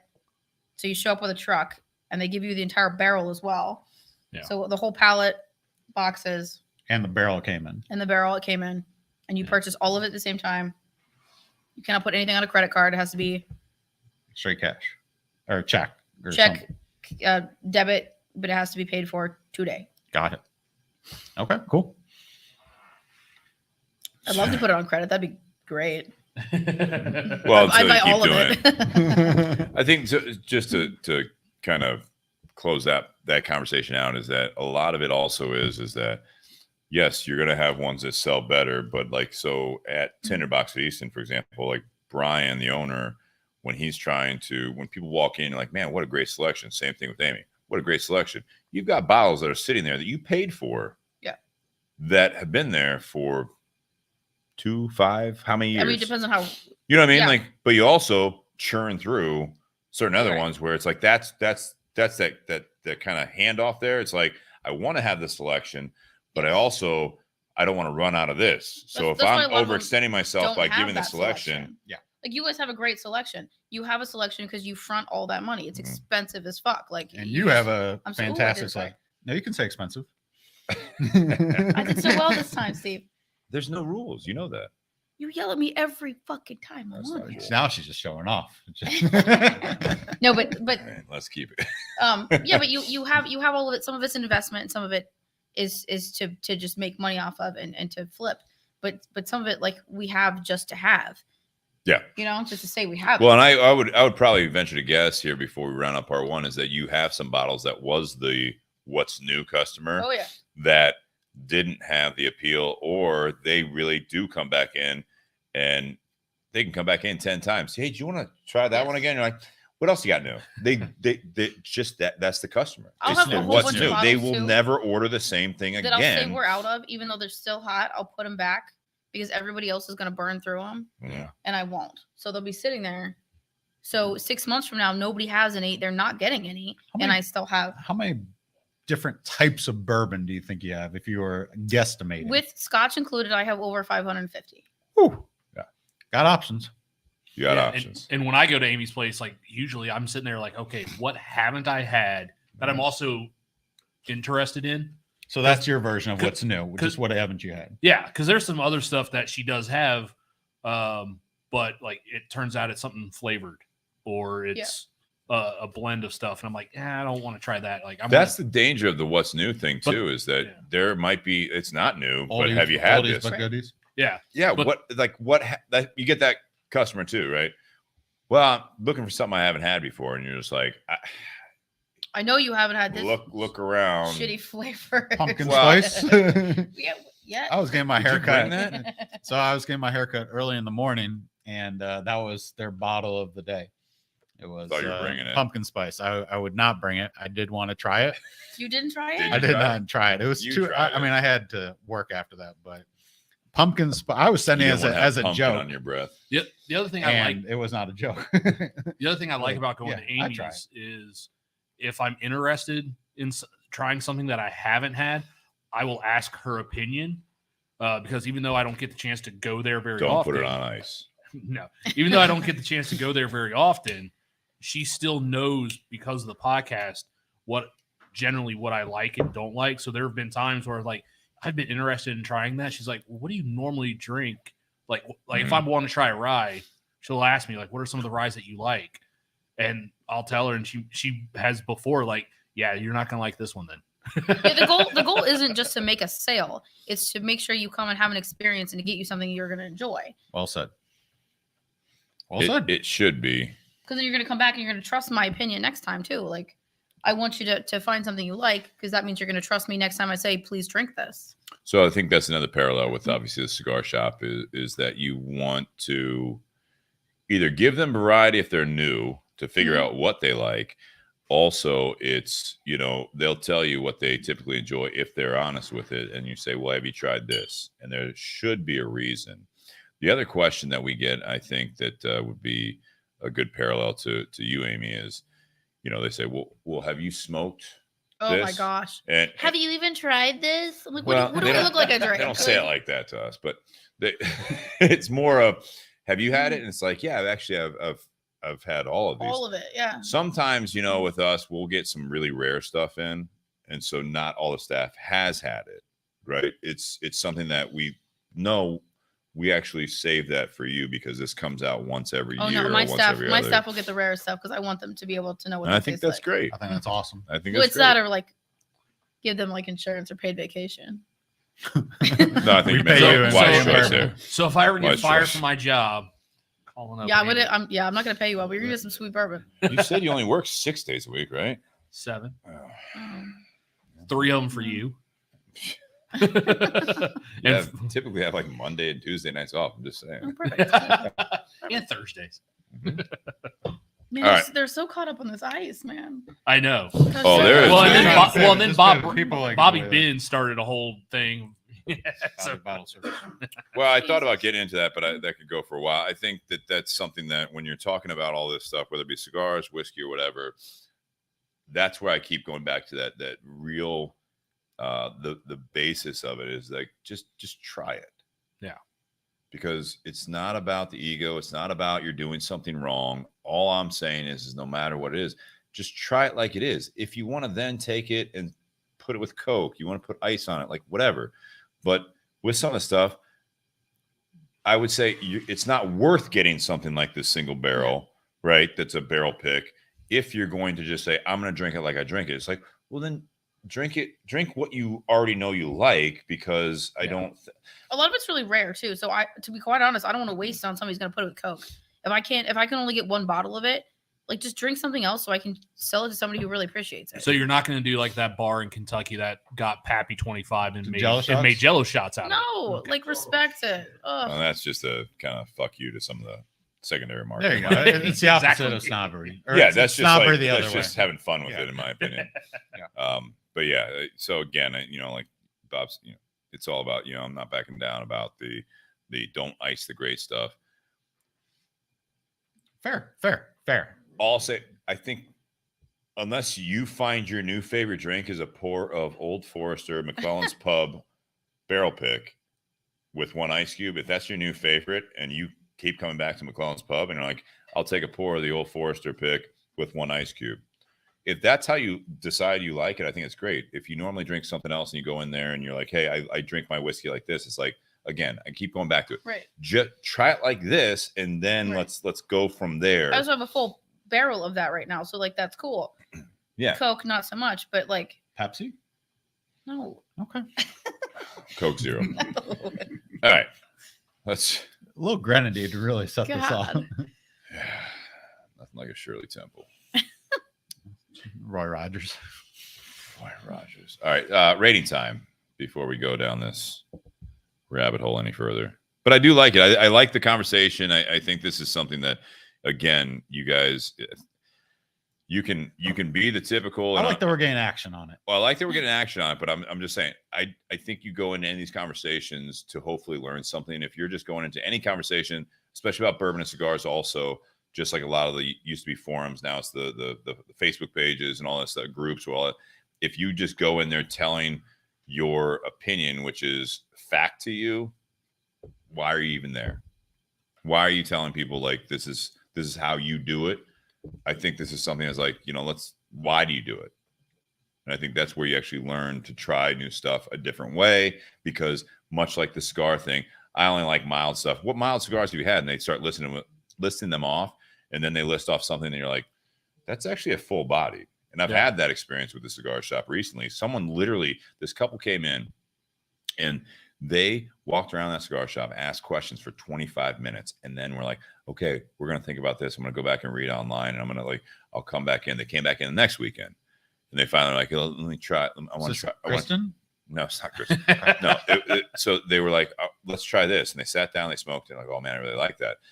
I saw them like 2 weeks later, like, oh, well, yeah, I don't want to go too full body. And it's like, well, have you tried anything else? Yeah, I tried this one. I'm like, okay, well, that's actually pretty full body. How'd you like it? Oh, I really like that. That was really really nice. Yeah. But I just want to go more like mild. I'm like, but you like that one? I'll say, okay. So I'm a week later. What have you tried? Well, last time I was in, you weren't here, but I tried this. I was like, again, that's pretty full body. So like, what do you think I should try? I was like, you have a super wide scope now that you can pick anything. I can give you some that are similar to this. I can give you some that are similar to this. But like you just want to try stuff. Don't come in knowing what you know, and There's that's something it. too about like trusting the professional. Like they're coming in to ask you, like trust them. Well, you and that's know? also why a lot of times when we get newer smokers in, and this is something that I actually learned from Steve. But when we get newer smokers in, instead of just starting them out on milder cigars, which is generally the old school thought is, start with milds. That way, it doesn't, hurt them or blow out their palate or anything like that. Steve always recommends that they actually get a sampler pack that has a variety of, mild, medium, and full body, because then they actually get to try some other blends and stuff that's got a little bit more punch. But a lot of times when you have a cigar that's got a little bit more strength to it, they can put tobacco that's also got a lot more flavor into it. So, so when you start out, a lot of people have this mindset that they got to start easy. But sometimes when you get to the medium and then the fuller body cigars, those are the ones that are going to pack a lot more flavor, and they may actually enjoy those more than the mild cigars, because there's a lot of people that will smoke a mild cigar. Do you guys do flights? We don't. So I'm not telling you that you should. That's fucking not. It's not going to go well for you.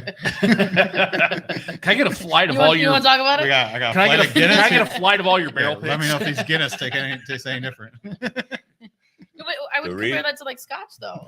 Yeah. Like PD Scotch. Like those people are like. You guys have a good I one. got you. Yeah. All right. No, the reason I said that is similar to flights. Yeah. And at the Espinosa prime rib dinner that we had recently, Spencer attended it. So Fido, who you mentioned earlier, that is not like, they are a competitor, but it's like healthy. Like they're part of the network. They're friends. They're friends. Yeah. Just So like a lot of the 20 cigar minutes away. industry. And that is not always common. We talk about that with, we talk about that. Like there are cities that the cigar community is not cool with each other. In Columbus, luckily we are. And so, I think people mention that often. They do. So what I was saying is, when we did this dinner, Fido did an Old Forester barrel pick as well. And initially, Fido at Easton, I was talking to Jamie, the bar manager, and he's like, "Yeah, I figured we just do like we'll do the primary dinner. You work with Jason in the kitchen, and then we'll do a pour of the barrel pick." I started thinking about like, what other Old Foresters do you guys carry? We don't carry any. I'm like, really? So what I'm thinking is, because the other Fido is more bourbon heavy. Yeah. They're not. I said, well, is there a way you can get like maybe part of the whiskey roast years, maybe the 1910 and 1920, and then instead of doing like an ounce and a half, 2 ounce pour, you do like a half ounce or 3/4 ounce pour of 3 of them, and that really gets people to try some different stuff, and you see the reactions. Even Jamie, the bar manager, who had not had those other two, he sampled them inside. I'm actually sitting there with Spencer at that moment. He comes out. He's like, "So that 1920, I didn't like that at all." I was like, "So that's what I'm saying is that like it's not for everyone. Like these are like try different stuff." Doing that flight was but he really liked the 1910. He obviously already liked theirs, but he's like, "I really like that 1910. That 1920 was rough." I was like, So flights are like tastings. I love flights. Yeah. The reason we actually don't do them is because we're short staffed. It's a pain in the ass to prep them and do all that shit. We just don't have time right now. Like I have max 2 bartenders, and I'm now pouring, instead of 1, I'm pouring 4. You have a full pub, like I you're have a gonna full do pub. all that. I literally cannot do it. So service is gonna suffer. It's not that I don't want to do them. Like I just physically at the point to where it is, like with COVID and everything, like you can't. Yeah. Well, in that event when they were doing the Old Forester, what was nice about that, going through those 3, okay, you're starting out at 93 proof, then you're going to 115, and then you're doing whatever their barrel pick was at. Yeah. Or say you throw it's in 130 something as well. It's up there. So you're working your way up to that instead of starting out, hey, we're just going to start you out with 130 proof. and like my crowd too, like they'll just buy full pours. If they want to taste something, they'll buy full pours. Yeah. So I would actually be making less money off of it. I get it. They're gonna try it anyway, but I have to hire 2 more staff members that just don't exist right now. Yeah, no, I get which is crappy too, because I would love to just have an experience. So that's why we do tastings instead of that. Because it just kind of. And the tastings, if you guys are at a local pub or a brick and mortar for cigar shop, I think both sides of that. If you can get to some of those events, I definitely encourage you to do so. Also, a lot of the Old Foresters, one of them, and there's others that have the small, either like 375s or 200 mils or whatever of different ones, and they come in like a nice gift set. The handles, That's something that I would encourage people to look into if you are still getting into bourbons as well. It's like the sampler sets that Nate was talking about. This is something that's not always a better deal necessarily, but it's cheaper than buying 3/5 of something. And then you try it, like, well, I don't like that. Well, you're stuck with it. this is something where we can try some different stuff from the same manufacturer or distillery. And I think that's something that you can try some, expand your own palate. All right. As we close out part 1, rating time, whiskey, cigar, and pairing, this is where we do something where we rate each of the cigar and the whiskey, 10 being the best, and then we rate them as a pairing based on how you think a pairing should go or what you get out of the pairing. So I will point it to Amy first. Is that fair? Spencer, you can deflect if you want. Spencer? I'll go first. Yeah. So 10 being the best, 3 different ratings. So yeah, Spencer, go ahead with the whiskey, cigar, and pairing. Okay, so the whiskey, this, and I'm not just saying this because she's here. I think this is one of the best whiskeys that I've had on the podcast in the 21, 22 episodes. This is 22. In the 22 episodes, I think this is one of the best bourbons I've had. Bourbon wise, I'm going to go 9.5. I did add a couple of droplets of the water to it just to kind of do it. Just to see. So it mellowed it out a little bit. Do you want an ice cube? She's watching. Not in front of her. I do not want an ice cube. Fuck around and find out. But it's a fantastic pour. It's rare. It's unique, and it doesn't taste like anything Old Forester that I've had. And it is very different here than the experience that I had at the pub where she just said, "Hey, try this." Yeah. Would not have guessed it's 133, but it's a fantastic pick. So well done to you and to your staff. The cigar itself, I was prejudiced to it because I thought it was going to be a Montecristo, but once I kind of got that out of my head, I was just appreciating it for what it was. Cigar wise, 8.2. Some unique flavors. It's just not something that I would go back to right off the bat. I think that there's some other stuff out there as well, especially in the Montecristo series, that I appreciate more for what they do. I get it. Pairing wise, the pairing didn't do anything for me. I thought that they stood out separately from each other. I don't think that they complemented each other. I think that the bourbon stood alone. I think that the cigar stood alone. I don't know how much they complemented each other personally. So on the pairing, 7.5 for me. You probably haven't smoked this cigar enough by itself to be able to determine how much of an effect it had with the whiskey. Could be. But, I was really just trying to enjoy the bourbon because, that's why she's here. And that was really where my focus was. But I think that the cigar would go fine by itself. Probably with most things or just by itself. But pairing wise, it didn't do much for me personally. Okay. Amy. I liked the cigar a lot. You know that I've come to you for cigars before. Correct. I've been moved to more mild cigars as of the last few years. Mm-hmm. The bold ones just haven't really been meshing with me so well. I enjoyed the cigar. I would purchase the cigar again. I think for me personally, it was a good pick. I wish I would have smoked it before I had any of the whiskey. I think this try and see how it smokes. Yeah, I would like to have it separately. This is a good dog walker. Yeah. I need it for the dog. Maybe not the Toro size, but it's a long walk. He's got an hour and a half. That's what I did last night. We did a lovely hour and a half. Yeah. I need to do it more. I'm more projecting at this point. He's very happy with the cigars at this size. Good, this is good. I'm gonna do it. Yeah. Yeah. So I would definitely give this one again, but I would like to do them probably separately. What do you rate your pick out of 10? Well, I picked it. It's a fucking 10. Oh, 10. Fucking 10. All right, Billy Bob. R.I.P. What was your cigar rating? I liked it. I feel like he knew I would like this one. It was a safe one. Yeah, for me personally, I like this one. I would smoke this again for sure. I think pairing, I would just like to try it separately. What would you rate the cigar out of 10? And there is no right or wrong answer. I would say a solid 9. This is what I'm looking for right now. How about the pairing?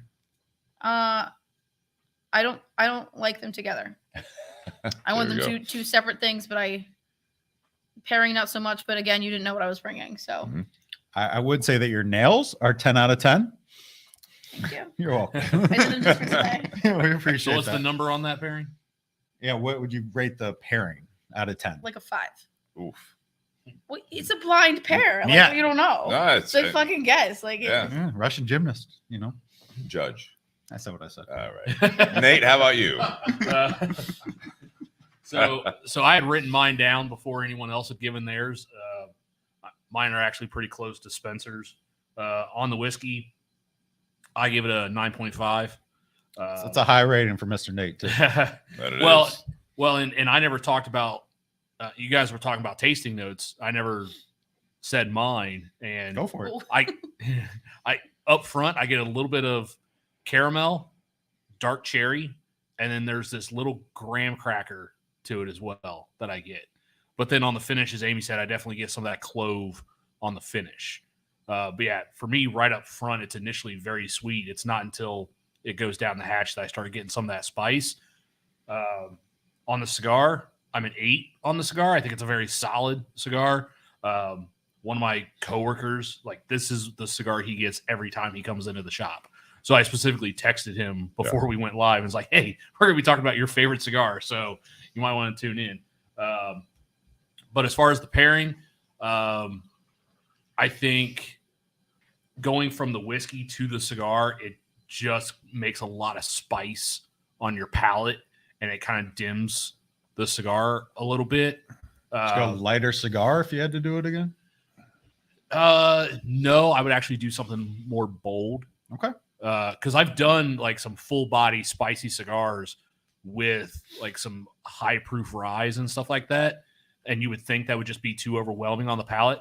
But because there's so much spice going on, they actually kind of cancel each other out a little bit. And I got more sweetness out of the whiskey. Not what I was expecting when that happened, but I was pleasantly surprised when it did happen. I just think the way this cigar is, because it's got completely different notes. You know, this cigar, it's more the leather, espresso, earth type flavors, and not necessarily the best thing to pair with this. So 7.5 on the pairing. The whiskey, I mean, I've stated this, I think, before the podcast on part 1 here already. I have been very impressed with not just Old Forester single barrel picks, especially the barrel strength like this, but we were talking about like Elijah Craig ones I've had recently, Old Foresters. If I see a pub barrel pick, if I see like a bourbon group or a state pick, I am going to definitely try it, because I think these are, for a lot of people, they're safe bets. Not saying that they're just basic or they're easy drinking. They put out great products. They do. So I mean, Old Forester, you see a single barrel, you may, going back, not to dive into it, you might go into it where it's not your favorite. But if you like a lot of the Old Forester products, they're very different. If you like Old Forester single barrel strength picks, I would keep rolling the dice and trying as many as you come across. Never back down from it. Buying a bottle of it if you have the ability, not like this one being a bar or pub pick. But What would you pay for a bottle of this? I mean, shit, I don't even know anymore. I want to say, probably $100. I'd say $100 for an Old Forester single barrel pick based on what the pricing is. So all the Whiskey Roast series is all, in that $50, $60 range. You know what I mean? So I would expect this one to be somewhere like 60 to 80. I like yours. Yeah. Again, I mean, this is 133 proof. So, I mean, again, that's where I would add some more dollars to that. So with this one, I'll give it a 9, because this is something that I think is absolutely, it's a fantastic pick. I don't think it's going to be for everyone. Like you said, people come in like, oh my God, this is straight gasoline. You're getting a glass of something or a bottle of something that's 133.7 proof. Like, what do you normally drink? That goes back to that conversation. But for me, I think this is a 9. This is a great sipper. I think if this is a nightcap, if this is something that you want to have a couple glasses with some friends over that really are into bourbons and like Old Forester products, this is one that you would absolutely, hey, I've got this one. You haven't had it. Are you saying this isn't something you want to have 3 of and then have another hour-long conversation? Shut. We're about to... I'm trying to give advice to most people. My advice is not to drink 133 proof for 3 hours. I'm not saying I wouldn't do it and haven't done it. I'm just saying we're going to do it. This might not be open. Great. Cigar, so the Montecristo Nicaragua series, I'm going to give it an 8. I think this is, AJ Fernandez continues to put out good products, much like Old Forester. This is not necessarily like I used to think. So about a year ago, I probably thought this was like, oh yeah, AJ Fernandez put out another medium-bodied all Nicaraguan cigar. Like Altadis is teaming up with them. It's like the Montecristo Nicaragua series really tastes a lot like the Romeo Julieta Reserva Real Nicaragua. Like it's like, yeah, there's some differences, but it's like this is what you're getting from AJ if it's all Nicaraguan and it's for someone else. Smoking it tonight, I enjoy this cigar. I think this is a steady medium. I got a little bit of, you guys didn't get it. Amy, I asked you, you didn't get like that cedary spice. I get a little bit of that. It could be influenced by this higher proof bourbon. But I think this is your everyday medium bodied cigar. I do enjoy it. To Spencer's point, this is not a typical Montecristo, but as we've talked about it, obviously this is not your typical Montecristo based on the tobacco used in the cigar, right? So it's very different. The pairing, I'm kind of with you guys. I'd give the pairing a 7. I think knowing what we're drinking. It's a little low for you. It is. Yeah. I mean, it's just, I don't know what I would actually, I'm trying to think as you guys were talking, because I know the question kind of like, what would you pair with this bottle? Maybe even more of still medium. I wouldn't go too full bodied. I don't want to battle it. I wouldn't go with a very strong Maduro that's got a lot of like pepper and all that stuff to it. I wouldn't really go with that. I would definitely go with more of like just a medium, easygoing cigar that just kind of flows with it, and this is a bottle that's gold. I would let the bottle kind of drive the car on this. Anytime I'm smoking a cigar with it, I'm not trying to pair it. I'm not trying to build up the bottle. I'm just trying not to necessarily contradict what we're drinking. And I think the cigar was close, but it wasn't quite what we could have had with it. But I think that's because the bottle carries that flavor throughout the whole evening you're drinking it. And I think it's tough to really dial into without a lot of trial and error, in my opinion. So to you guys out there, I see the conversation still going, and I do appreciate the back and forth with you guys. I appreciate you guys keeping it in good spirits. It's been civil most of the time, because I think it could go a different way. But I can do we get a love bucket our of community. ice, please? A bucket of ice? Can we get a whole bucket of ice? All right, we'll pour this into an ice bucket. How about chilling the bourbon? Hey, we got a freezer right there. But I do want to thank you guys for tuning in for part 1. We're going to go into part 2 here. But I do want to thank our sponsors again as we round out. Patreon.com/bourbonandbs podcast. If you guys want to contribute on a monthly basis, if you want to do a one-time contribution, we appreciate all the support. It helps us keep this going financially and otherwise. Venmo at Bourbon and BS. If you guys want to grab some good swag like we have on, Amy doesn't, but the rest of us do. You can go to buyjack.com/bourbonandbs, byjack.com/bourbonandbs. And there's a lot of, like you see the 3/4 sleeves, you got the podcast shirt, you got the hoodie that Amy is now sporting. But yeah, that's available online. You guys can order whatever size and get it shipped directly to you. Also, Tinder Box at Easton for these cigars. The 601 Black, we're going to be smoking in part 2. The Altadis cigar that we had tonight was actually featured in part 1, which is what we just finished reviewing, the Montecristo Nicaragua series, and also BS Cigar Company for the gold and silver. Guys, appreciate it. Happy Whiskey Wednesday. We'll do a quick intermission. Love the fact that we have double-digit people listening right now live. Thank you, Amy. Thank you, Spencer. Thank you, Steve. All the clinks. Stay tuned for part 2. We'll do a quick intermission. We didn't talk about the legs at all, but this is Leggy. yes, Mm-hmm. very oily. Leggy. Very oily. Well, and that's one of the things that our tour guide at Old Forrester talked about. Like when you're sampling, when you're drinking something that's more that barrel proof or anything higher proof, like over 100, like that's like, I mean that's like eating grandma's stew. Like it's very oily. You can see that fat and oil rise to the top. It's very rich. You start adding a bunch of water into it, you're diluting it down, and you're kind of taking away a little bit of that flavor. Okay. I'm gonna take a little breather. Yeah.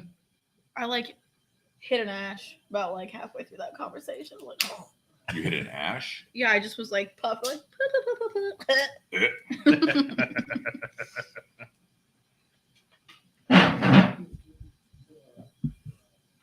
Well, I was going to use the outhouse, but it's occupied right now. I'm gonna use the outhouse too. Well, Wait, are there 2 people using the outhouse right now? they're having a conversation out there. Better not start hearing numbers thrown out. Hey, I missed the puppy last time, so After the podcast, Wait, you after can meet the podcast. Tony. I know, but like I'm really excited. After the podcast.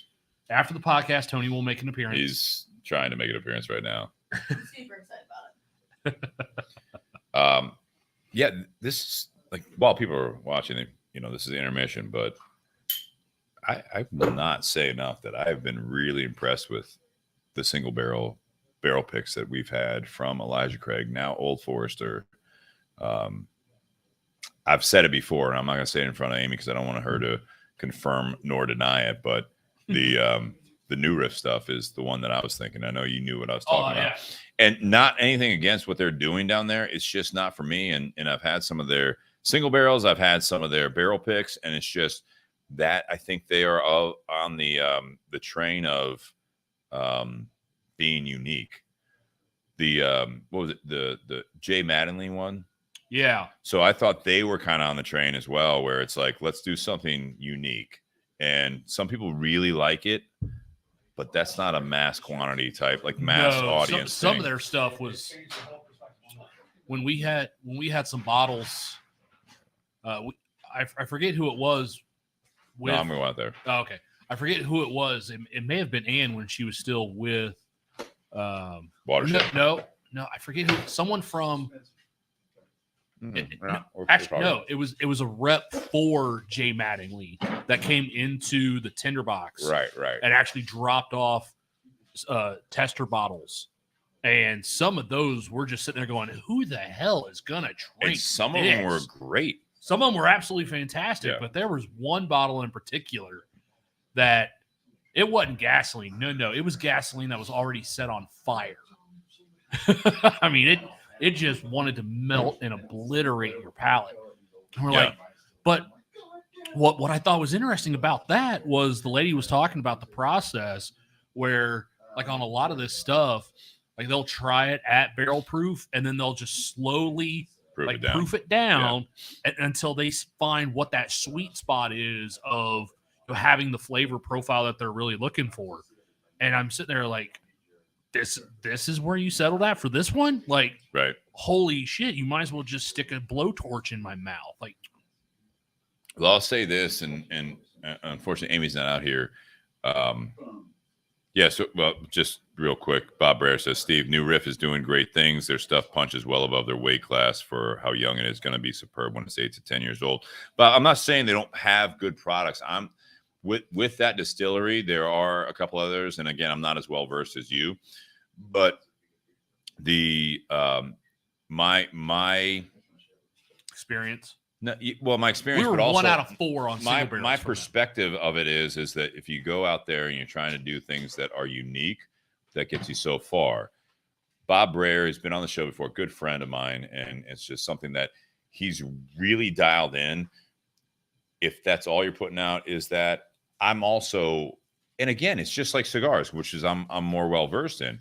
If there's a master blender that my palate doesn't necessarily agree with, and they're putting out cigars that they like, yeah, I'm not going to like the brand, not because I think the construction is bad or what they're putting out is bad. I'm looking at it as, if you're putting out products that are just for someone with your particular palate, that's where you lose me as a consumer. I'm not going to buy another bottle from you because I've given it a lot of chances, and it hasn't gone well for me. So I hope that, and it's good to see something like that with Bob saying that, is that they're doing great things. I think they are doing great things overall. Hasn't hit me. Yeah. And I may never be if they continue down that path. It's not, I'm one buyer, and I'm not the biggest buyer out there. So if they can appease a lot of their followers and consumers, I think it's something that's great.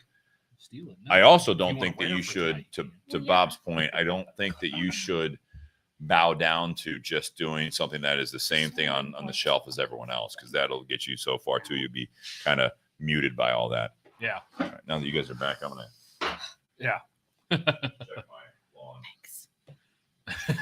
Thanks. Watch out for the wet spots. And do we have any chargers? Do you need a charger? Kind of, yeah. I have a charger with me. I can plug your phone in. Do you? It won't be able to reach to you. Well, I can pick it up here in a little bit. Have you ever done a tequila pick? No. Okay. Have you been to Pro with theirs? Have I been with them or Have you tried their Yes. tequila pick? That'd be something interesting to try. yes? I don't know if I can move through. The staff would just drink all of it because we love tequila. Is the problem? Thank you. Oh, almost reaches. Oh, it's close. Oh wait, actually, That's close. So who ended up holding down the fort tonight? My friends. I literally just like called my friends. I'm like, hey, can you bartend tonight? So did you teach them how to run the system? I mean, they know enough. Okay. How was you guys had what, Monkey or something like that? Oh, the monkey. Oh, How so was they that? showed up with this fucking cement truck, right? Okay. It's a cement truck. Literally. Yeah, Okay. that turns. Okay. But it's a mixer. It's like a fucking like Li- right. Do they actually have Yes. alcohol in there? Yeah, and the chute. Thank you. The chute has a spout. The monkey shoulder comes out of the fucking spout. It has speakers. It was crazy. How was the turnout? Is it decent? Let me show you. Look at this thing. There's a spout. Oh, at that's the kind end of of it. cool. So just pouring monkey shoulder out of there? Still alive. Oh, beats the Red Bull thing. Oh, that's cool. That's really cool. Yeah, that's cool. It's a whole truck. Still holding. Buyjack.com for all the shirts and gear. Oh, that is neat. Crazy. Yeah. I want it. For the low price of. Yeah, I know. 150 grand. Mhm. I sent it to my brother and he's like, please tell me to just buy that. What is the That's a hell of an impulse purchase. Hell. If you're gonna buy something. Go big or go home, right?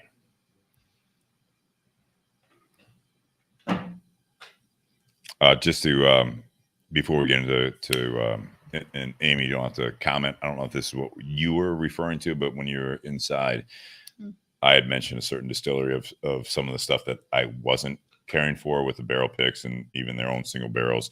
And it was New Riff, and Bob Brer came in and said New Riff's doing great things. We talked about it while you guys were away. And Sure. Bob, I just want to say, he says, yes, my fault for lack of clarity. I heard you mention New Riff. I was simply saying at 4 years old, New Riff beats most other 4-year bourbons by a landslide. In fact, New Riff and Old Forester have some of the best young bourbons out there. I was saying it wasn't for me, and that's something that it's like, I think That's okay. and that is okay. Yeah. And that was my point, is that that's not what I'm doing. If you're going for the unique stuff, it's something different than the market. I give you credit for that. Not that you need my credit, but I'm saying like, it'll get you so far. I think that you have to have some sort of a following.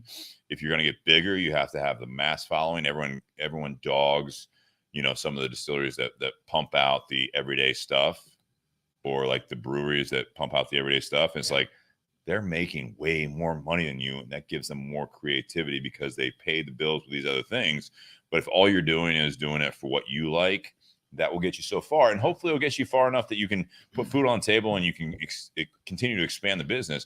But if you keep doing things that you're just like, I want to be different, you gotta do it the right way. And I think New Riff. Hi, Bobby. I think that I've had some good stuff from them, and I've had some not my favorites. But again, that's just me. Well, So, I mean, again, to your point, I look at Old Forester, I look at Elijah Craig. That's more universal because even the single barrel picks that you get options for, it may not be what you think of what they already put out, but you don't want it to be the same thing they put out. They do things that make a lot of people very pleased. Yeah. Well, and to your point, like from the brewery side, Bud Light's a shitty beer, but out of every 5 beers sold in the United States is a Bud Light. Yeah, it pays the bills, right? Yeah. 20% market share for one product. Get the fuck out Some of of here. that stuff, like some of the watershed stuff too. Like we had like with the Dusty Bird that was released like 2 years ago was fire. Yeah. I mean, just so good. And it takes a while to get up there. I'm probably gonna pass on this just because the migraine situation. It's fair. You don't have to smoke. You can smoke on the one you were smoking if you want to light up again. I might don't. just relight that. Yeah. Yeah. But the second one I'm probably gonna pass on because I just That's fine. oh, it's been killing me. No It's been problem. killing me. No problem. You guys ready to roll into part 2 here? Definitely. Sure. You were recording part 1?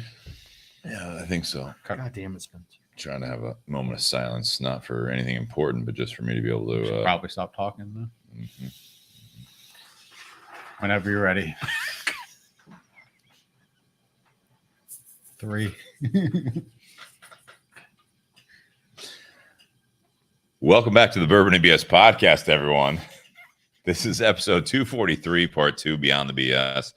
We are still joined by Spencer Lappin, trying to interrupt the intermission there as we were getting started, and Amy Schertzinger from McClellan's Pub in Columbus, Ohio. We've had her on before. It's been a long time. Spencer has been on more recently, and love having you two on together just because it's good conversation. We are still sipping on the Old Forrester single barrel barrel pick from McClellan's Pub that Amy had brought to the garage. It is available at McClellan's Pub. It's at the corner of Sawmill and Snoffer in the Columbus, Ohio area. If you guys are in the area, definitely check it out. If you guys are bourbon enthusiasts, enjoy it. You don't know where to go and you're staying in Columbus, or if you haven't checked it out yet, definitely debatably the best bourbon selection in Columbus, Ohio. And she continues to try to bring in good products, much like this, very unique to her pub. So check that out. If you guys aren't local, if you're not in Columbus, Ohio, if you're staying somewhere else, if you go into other pubs, bars, and everything else, I would absolutely encourage you guys to kind of support the local pub or local bar if they're doing barrel picks. That's something you can ask for if they're not promoting it right in your face. Is, you know, do you guys have any barrel picks? And they might. Try it. You may or may not like it, but I think it's something that's fun that people that are into the bourbon world, that if you're not asking those questions, you just go into the bar to basically order the same drink every time.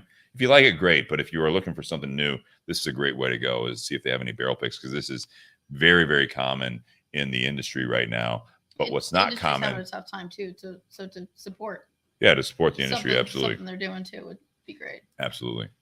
And I'm finishing up the Montecristo Nicaragua series.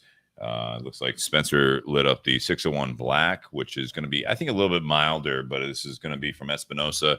We did things a little differently tonight. Altadis supports the podcast. We wanted to feature one of their cigars in Espinosa. Eric was just in town recently, and Tyler Jones is a good friend of the show. Jack Tirani has been on the show. Hector Alfonso's been on the show. All these people from Espinosa. So we wanted to have them on for the second part of the episode tonight. So we hope you guys enjoy us. We might touch on the cigar a little bit tonight. Part 2. If you guys aren't familiar, this is where we go beyond the BS, and this is where we talk about life. So I want to thank you guys that contribute on Patreon, do the Venmo thing. You guys are amazing.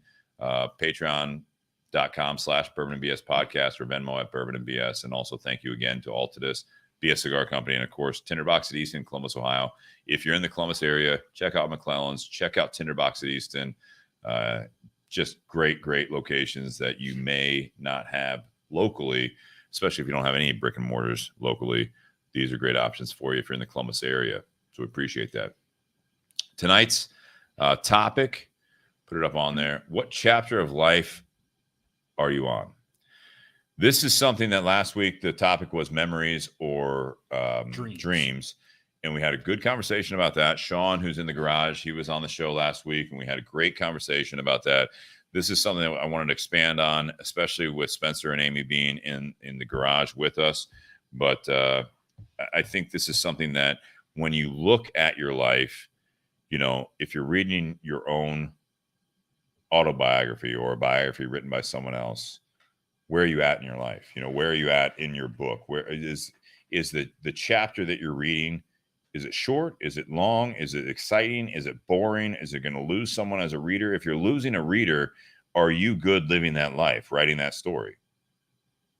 That was the whole topic of last week of memories or dreams. What is more important? Where's the balance and all that? With what chapter are you on? It's something that sometimes I think that's a good, I guess, perspective of your own life is, would you read your life story at this moment? Do you go back and read the good chapters? Do you go back and rehash the bad chapters? Are you saying, I'm going to write the end of this book and it's going to be epic?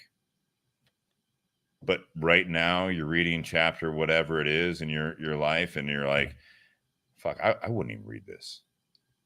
Like, I would put this book down. This really lost its way. It's like in a TV series, you know, and it's season 3, you're like, I really like the first 2 seasons. Like, this is boring as shit. And then you find out it went like 7 seasons. You're like, I stopped watching a long time ago. Sounds like something Netflix does. I think it's everyone does that, but yeah. What's Netflix? All right. So so we were kind of on a text message chain, you know, and Amy was on as well. And when you threw out this topic, I was genuinely excited for it because, I had a milestone birthday just a few months ago where it was 40. And Amy, you'll get there in 10, 15 years. Thank you. Sure. So so you will understand this at some point, but not when not you're very, older. Yeah, when you're we'll older. explain it to you. Thank you. But it was one of the few times in life where it was kind of a milestone. For whatever reason, I didn't feel it at 35. I maybe felt it at 30, but it was kind of like, all right, you hit this milestone. Like, where are you at in life? And when I was talking to different people about it, it kind of hit me as like a wave for a couple hours where it's just like, all right, are you looking back at your entire life and like, where are you at now at 40? And the way I look at it is not necessarily chapters, but it's almost like you live very different lives, a lot of different lives that are very different situations with different people. So you have like your high school chapters, your high school life, you have your college life, and then you have a bunch of different lives right after college. And so that's kind of how I viewed it. I didn't view it as my dad always likes to ask the question, you know, when you hit a birthday, and we just celebrated my uncle's like 75th birthday. And the question he always asks is, how old do you feel? Which My doctor says the same thing. right. How old do you feel? Which I think is important because you can be, you know, 60 and you can feel 40, you could be 60 and you can feel 80. And then also, what have you learned this year that you have not, that you did not learn in previous years? So that's kind of how I viewed it. So how old do you feel? How old do I feel? That's a good question. I'd say physically, I There's feel 2 answers. There's always 2 answers. Yeah. I mean, Yeah. mentally. Physically, still I'd say 18. probably 32, 33, where you think that you can do most of this stuff, but it takes you longer to recover from athletic feats.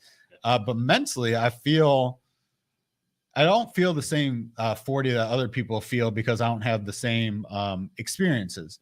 Like I saw something, it was if you're 30 in the suburbs and you have kids, that's more like 45 in the suburbs versus if you're 30 in the city, Yes. that's more like 21. So So are we all living like the same young life then, right? Exactly. I mean, yeah, No kids at this table. right. Yeah. So when So you say I'm the young one at the table. Those with kids, have a good night. You're already in bed. yeah, so it's Yeah. Yeah. Listening after the fact. Except Hopefully you get something Anderson. out of it. Sean Anderson doesn't sleep. Well, Sean Wilkinson's out here too. so chapter wise, He's in the garage He's with, not paying with a attention. kid. I definitely don't feel even remotely close to halfway done. Okay. Not even close. I feel like that everything's in front of me to kind of attack and to kind of build the life that I want to. At this age, I also have more knowledge than if I was to start the life that I want to build now, 10 years ago.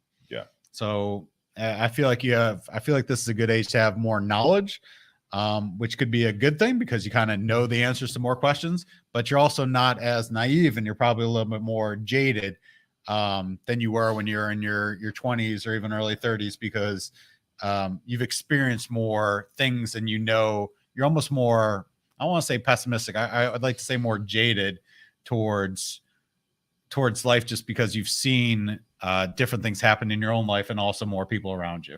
Okay.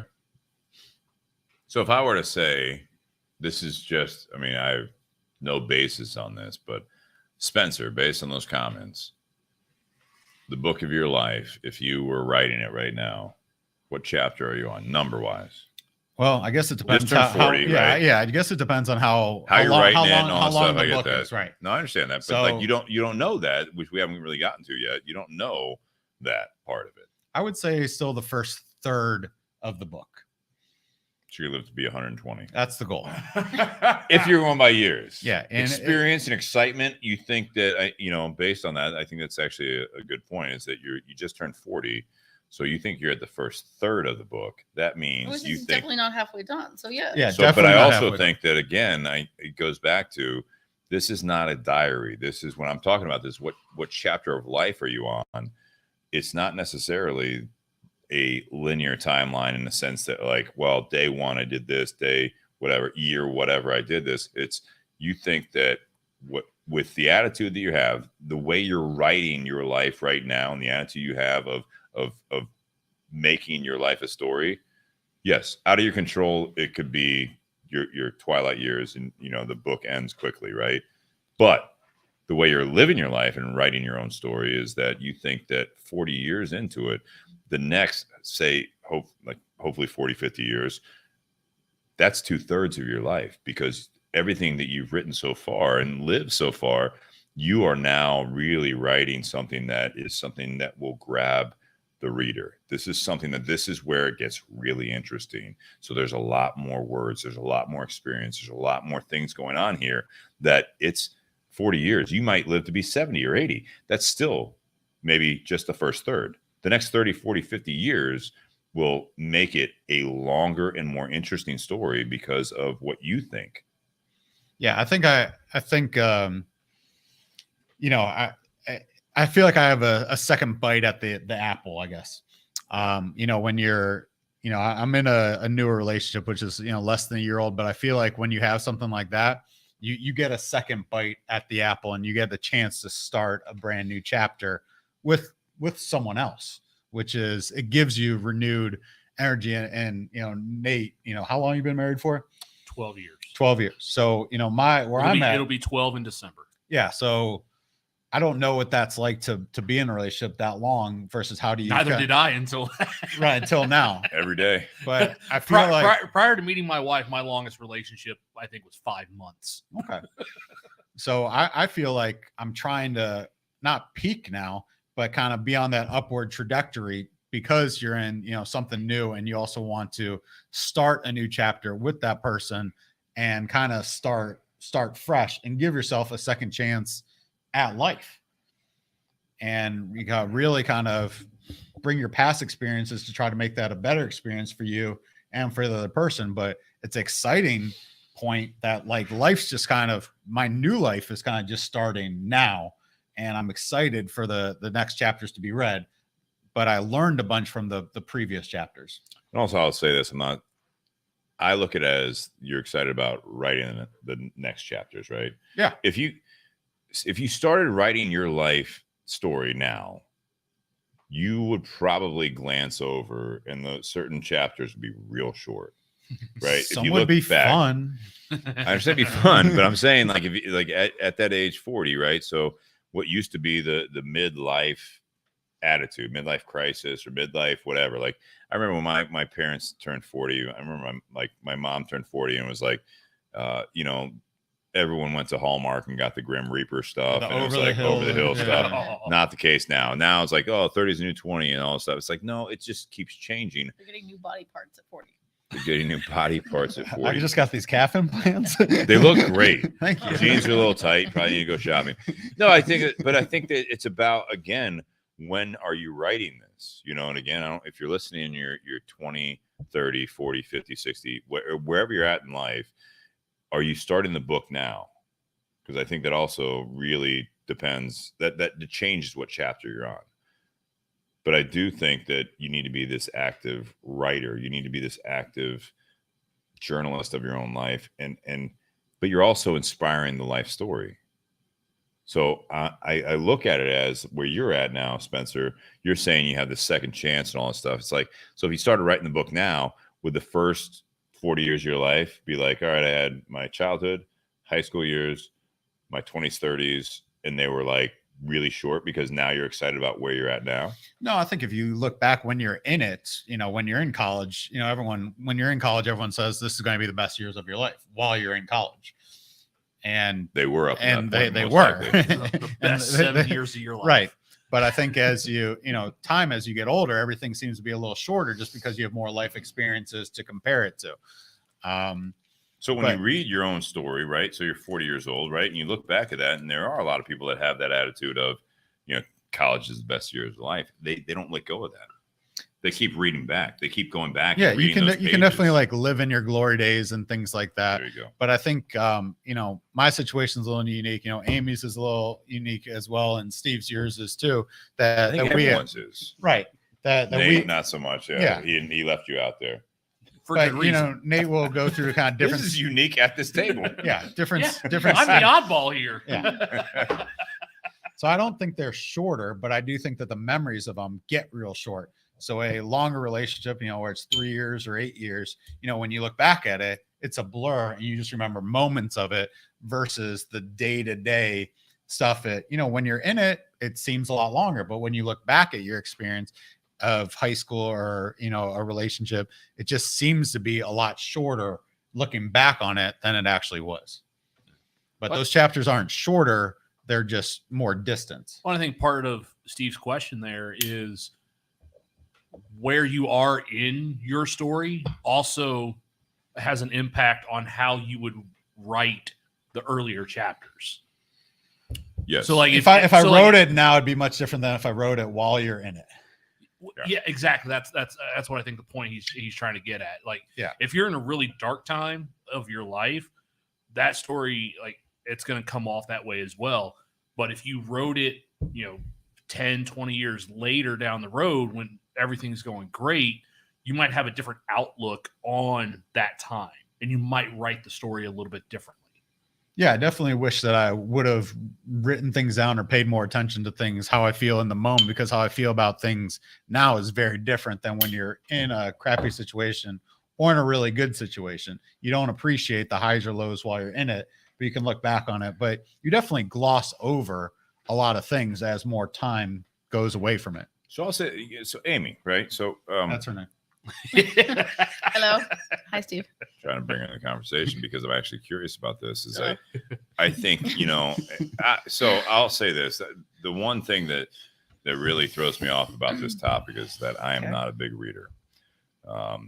Was not a big reader when I was a kid. I was not a big reader in high school, college. I didn't necessarily, I could get by without reading the whole book, and I could put together enough to get like a B, maybe an A, like that type of thing. Cliff graduate. Notes.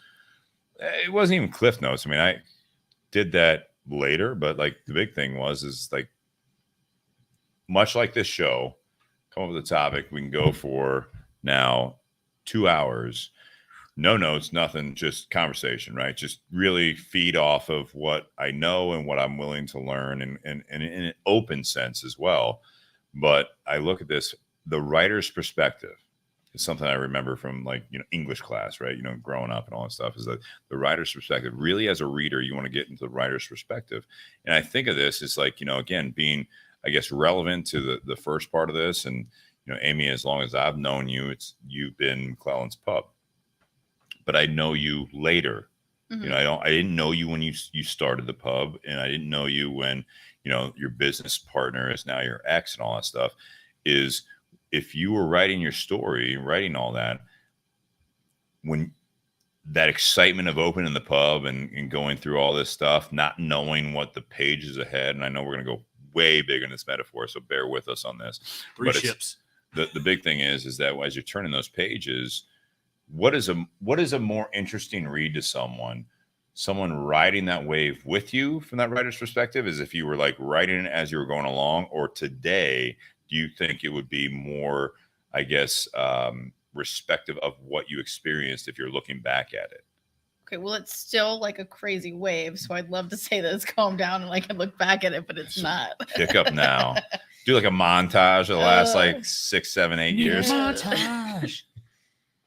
No, I think that the last it's exciting. It's exciting now. It's exciting then. They're just different levels of excitement. Sure. And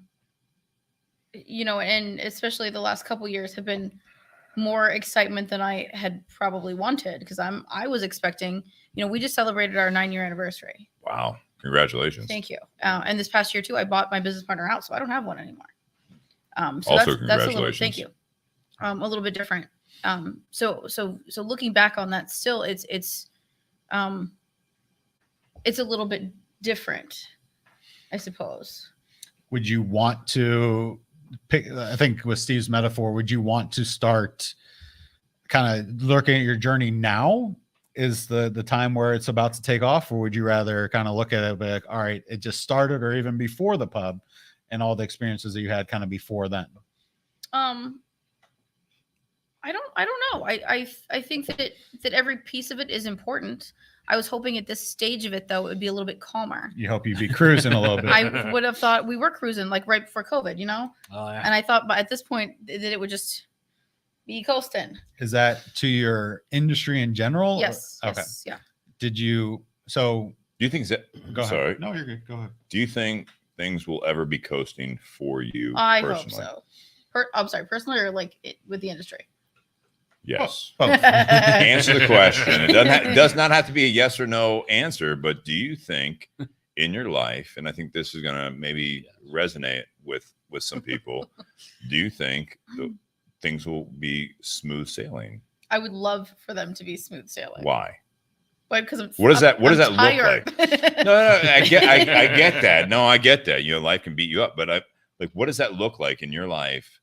Because again, I think that there are people that they may not own a pub. Obviously, most people don't, but they everyone looks for those times where it's like, I just wish things would just calm down, be Right. smooth sailing, and I can just enjoy life. Yeah. So I think all the What does hard that work, look like like? you work so hard for the stuff and you want it to coast.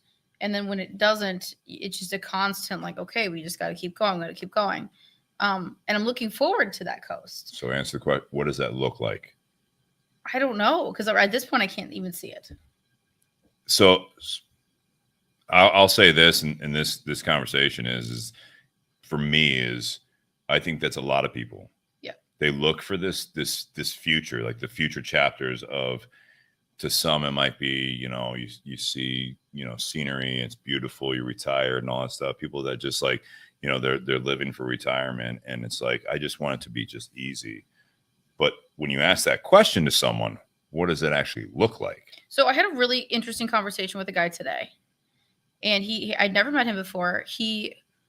It was like looking into the mirror, and he seemed to be this little Irishman, a little cap on. So You look at yourself. Literally, You look at yourself as a little Irishman. I'm a with little gun. Irishman. Can we get a hat in here, please? And he came in, and Producers. he plopped down, he ordered a Guinness, and he told me that he had an 80-acre farm that he just had to give up, and he moved into a condo, and he's this just cranky little fuck, right? He's literally was Now I see the mirror. right.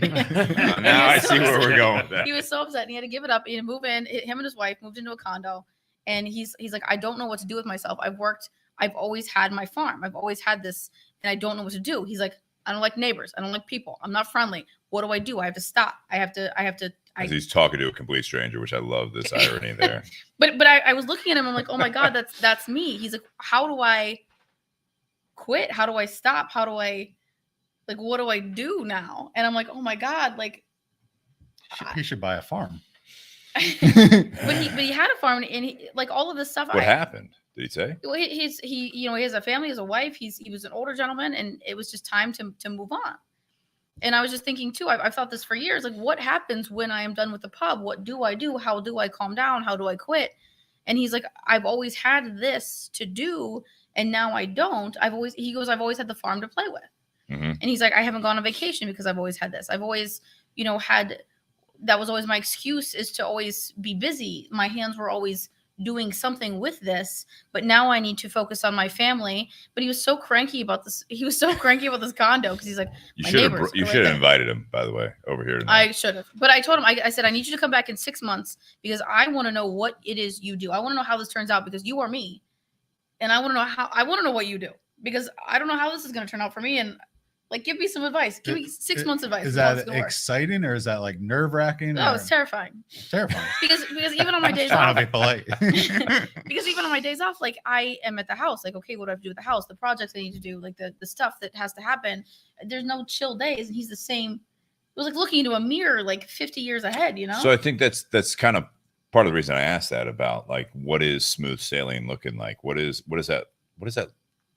what does that feel like? Do you have an image of it? And I do believe strongly that a lot of people that are looking at this is that they're so focused on the future chapters, right? Right.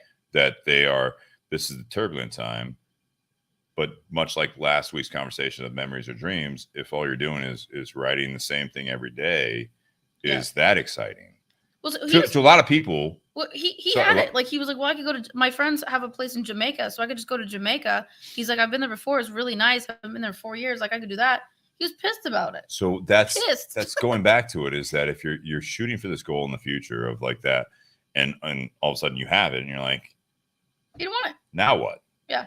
Like, so that, I think the now what mentality sometimes is something that when you're doing this, like the chapters of your life, it's like, well, I'm in, like, you know, Ray said, I think, I forget how he phrased it, but you know, he's, you know, I think of like the Frank Sinatra song where it was like, you know, I'm in the September of my years. And it's like, if you get to that point, you're looking at it as like a year, you're in the last quarter of your years. Are you prepared to be there? You turning 40, Spencer, it's like when you were younger, a lot of people, like if you're 40, again, no matter where you're at, is it what you expected when you were younger? Is it what you were like, I guess, ingrained to believe this is where I need to be? I think sometimes with the smooth sailing, this is one of the things that I think of is a big thing with this topic is that when you say, I hope for smooth sailing, when I asked you that, when you were the one that offered that of saying like, I'm hoping for that. And I say, what does that look like? You have no idea. Now there's a whole nother level of confusion on your day-to-day life. You're like, I can't wait to get there. What does that look like? Shit. Yeah. I got nothing. You know what I mean? When I'm crazy, 40, when I'm, you know, if you say you're 30, when I'm 35, I expect to be here. Why? You get to 35, you're like, I'm not here. You know, I'm a completely different path. 40 years old, you know, I expected, you know, my parents were here and all this stuff. This is what I expect out of life. Well, the world's a different place. You know, I want to retire when I'm 55. Now it's 65. Now it's going to be like, by the time we get there, like 70, 75. I want, it's like, did you enjoy those years? Like, what were you writing the whole time? How did those chapters look? Would you read that book? Again, would you read it? And when you get to that smooth sailing, is it literally that last chapter? You find the smooth sailing, and you're like, I finally got here.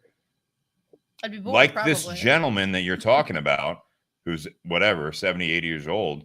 Yeah. He's like, I had this farm, and like, man, this, like, and you're reading this book. You're reading the book of this guy, this small, like, as you said, smaller Irishman.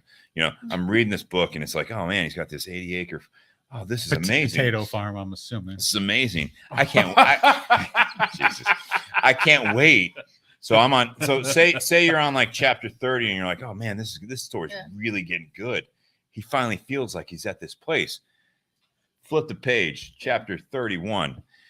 We moved into the condo today. Oh no, he just sold his truck for an Acura. That's why he was in today. Pissed because So you're selling chapter 31. So I sold my truck, and I bought a used Acura, and we moved into a condo today. Seems like a nice community. Oh no! Everyone's nice. He hates it. He hates neighbors. He's never had neighbors. I'm still listening to this book. I'm still reading this book. So I moved into a condo today. He fucking hated himself. Yep. Yeah. Yep. He had to sell his truck because it doesn't fit I'm the driveway. interested now, chapter 32. But that's because everyone loves a little drama. You know what I mean? But I think that's like kind of my point here is that you think you're getting to that point of life. And are you trying to get to the point where, hey, is your life worth reading, or are you trying to figure out what chapter of life that you're at? A little bit of both. Is your life worth writing right now is part of it as well. So starting now, is it worth writing, or was it worth living for the past? Not worth living. I think that, you know, sometimes stories, they do have some slow moments. I think that there are the ups and downs. I think that's how you grow. I think this is something that, you know, again, with this is with the actual topic of what chapter of life are you on?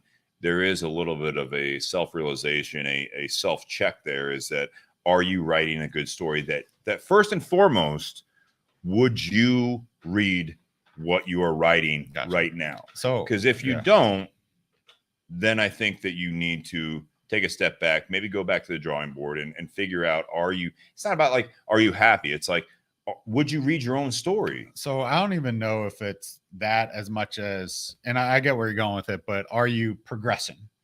So are you building a better foundation as you go through life? Like if Amy, you over the past 9 years, you own the bar for yourself.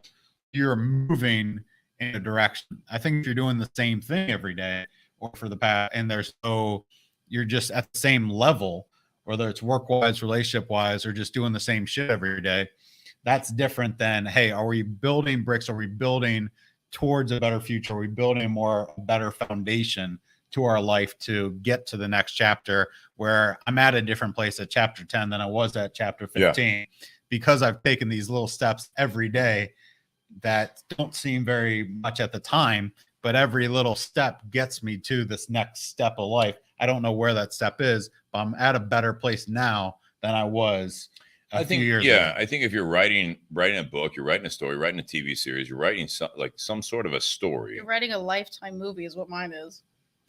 Hallmark? Always Christmas. Hallmark? No, fucking not Hallmark. What's the? So- it's not a no, pergola. so What's the happens. thing in the center? So Where they no. always, yeah, you know what I'm talking about. No, it's a small like town like circle, Yeah. you know what I mean? And the guy from high school comes No, back. that's not and- mine. That is not mine at all. Oh, you said Lifetime. They had a farm. Who knows? It might be on A&E soon. Not Hallmark. True crime. True crime. It's all the rage right now. Not rage. I'm just saying like it's very popular. Okay. Or okay. By the way. All right. So I was saying, Okay. if just you're that- writing a story that one there. and someone is actually like people are reading it as it goes along, or you're writing a TV series, if it gets boring, that writer will probably get fired. Right? When you have all these, like you're watching TV series, right? And it's like Netflix. Again, we'll explain Netflix later. But it's like it asks you, like, are you still watching? Your TV goes to a screensaver. Some of those screensavers are absolute bliss, right? They're amazing. But how long can you watch those? That moment of zen lasts for how long until you're just like, Jesus, what am I doing? So that's the way I look at this. It's like when you get to that point in your story and it's just like this every day and you're not even excited about it, but you're just writing, you're just like, yeah, another day. And it's like, what's going to happen next? Like the viewer should be you. What's going to happen next? What am I going to do? Where am I going? You know what I mean? And that's, I think, Amy, I think you have that mindset a little bit. And I think a lot of people have that mindset, is because if I were to get to that, you know, that beach scene or that, you know, that screensaver in your life of like, we finally made it to our bliss, Yes. our Narnia. what's the story of the guy who like made all the money in the world, goes to Jamaica or an island or something like that, and he asked the fisherman, you know what I'm talking about? I do. Yeah. So at the end of the day, he basically asked the fisherman, hey, if you had all the money in the world, what would you do? And he's like, this is what I'd do. I would just be a fisherman and I'd live this simple life. Oh, So yeah. that's Kenny Cheney's song. Is it? Yeah. You know what I'm talking about? Yeah, I do. Okay. That's Kenny right up his Chesney. alley. Yeah. But it's basically, hey, I've accomplished all the things and now I just want the simple things in life. I want And the simpler fisherman's like, that's what I do every day, man. life. Right. Yeah, that is a Kenny Chesney song. Okay. Well, I'll send it to he's you. a poet and he didn't even know it. He knows it though. He does makes a very shit ton well of for money. himself. He's done well. That's funny. So I don't know if you're looking for that ideal kind of beach setup, because I agree that some people could definitely be bored with that, you know, myself included. But I think myself, I'm looking for kind of moments of peace, kind of moments of relaxation. I can At agree the end with of the that. day, where you can kind of put your hard work and you're like, okay, shit, I built this. Just take a look at the podcast. You know, you guys are basically coming up on, is it close to 5 years doing the math? It's pushing that, yeah. Yeah. Sometime late February, it'll hit 5. Right. Wow. So if you would have said 5 years ago, hey, you're going to have a podcast that ran for 5 years, it takes a lot to get there. And then all of a sudden, you guys just woke up and it's 5 years. No, it took a lot of steps to get to that point where you're here. You kind of got down, you're cruising, but you're still kind of doing the job every day to get to this point where you're cruising. I would say with the podcast, I think if you actually read, if I was writing it the whole time, because I was doing this with Jake Sanders in the beginning, now Nate, and even recently with Nate, it's something that I think that if you read, if I really wrote the story, there are some things that people really would be dialed into. So would this be a quick 5 years of the podcast, or would it be a quick chapter? Or would it be a long chapter? At this moment, I think this is, for me, writing that story of the podcast part of my life, or just the story of the podcast, right? So like the behind the scenes. People would like that. There's some ups and downs. There's some drama. There's what you see on the screen. There's all that stuff. But there's a lot of growth. I would think that it would take a very good writer to get people very engaged in it, because there have been a lot of things in life will do that. There's a lot of the cyclical things. There's a lot of times where like the next chapter carries over some of the same issues, the same things that you're working through, because people aren't perfect. They don't just deal with something one time and then we're like, oh, I got it, and then they perfect it the next time. There is a level of progression, just like anything else in life. So I would hope that with the podcast being, if it was a story of the Bourbon and BS podcast, that this is not even the middle chapters. I would love for that to be something that the first 5 years, just like Amy owning a business. Anyone that says, I want to own a business, like, well, be prepared to not get sleep. You're always there. You may not make money for 5 years. Yeah. We've done the podcast for 4 to 5 years now, and we've gone through ups and downs. Like even Jake, when he came back after the first time in a long time, he was like seeing the laptop, he's seeing the banners, he's seeing all this stuff. He's like, I'm blown away of where this has gone. Those that were a part of it, myself, the whole time, I'm like, I feel like we haven't even scratched the surface. It's like yet. watching a baby. If you don't Right. see the baby for a while, the baby gets really big. But if you see it every day, you don't notice it as much. Absolutely. You see the same person every day, and they're like, like they're losing weight and all that stuff, and like you just like, no, I still see you. And then someone else that hasn't seen them in like 6 months or a year, and like, oh my God, you look great. Like, how much weight have you lost? And you're just like, oh shit, like you have. Or even you look into the mirror, you're like, I'm constantly struggling to better myself or my career, and you feel like you haven't even gone like, yeah, I've made some small things, like, Amy, you in the pub, like, yeah, I feel like we're doing things, but to you, sometimes I would venture to guess that it's like 6 months ago, we were in the same boat. 12 months ago, I'm still doing my day to day. Like, yeah, I see more people. But then someone else comes in like, man, you guys have like, this place looks great. And you're like, I feel constantly behind every day. you know what I mean? You're like, look, you're like, which part? And you're like, well, last time I was in, you didn't have this. You didn't have all these. Yeah. You didn't have this. Like, man, your menu looks great. And you're like, all I see is the stuff that isn't done. it's because it's right here in your face, right? That's all you're focused on. You're not focused on anything else. Right. Like, you know what I mean? You are focused on getting better in the long term, but you don't have the perspective. You're not the reader. You're writing the story sometimes, I think, and this topic is that you're constantly writing. You're just, sometimes people are just It's like, almost like if someone else wrote your story versus you writing your own story because you're too close to it. it is. I think you can combine those perspectives, right? You have that.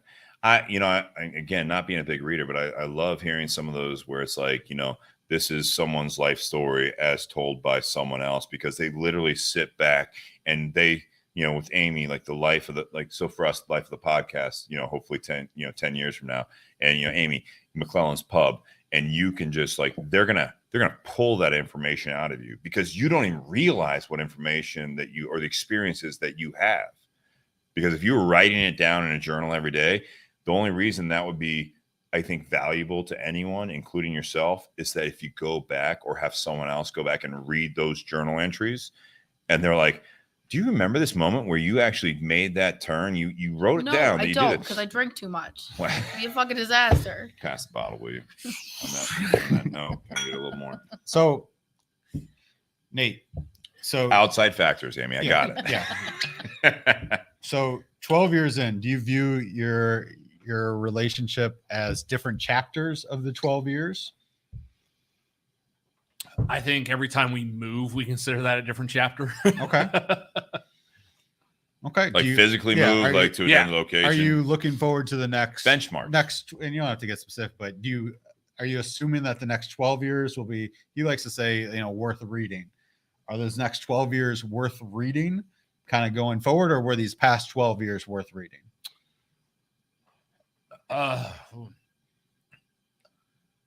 from That's good. And it's two different perspectives too Yeah. for this book. Right. yeah, I mean, from a relationship standpoint, you know, the That's just First yeah. and foremost, would you read the story?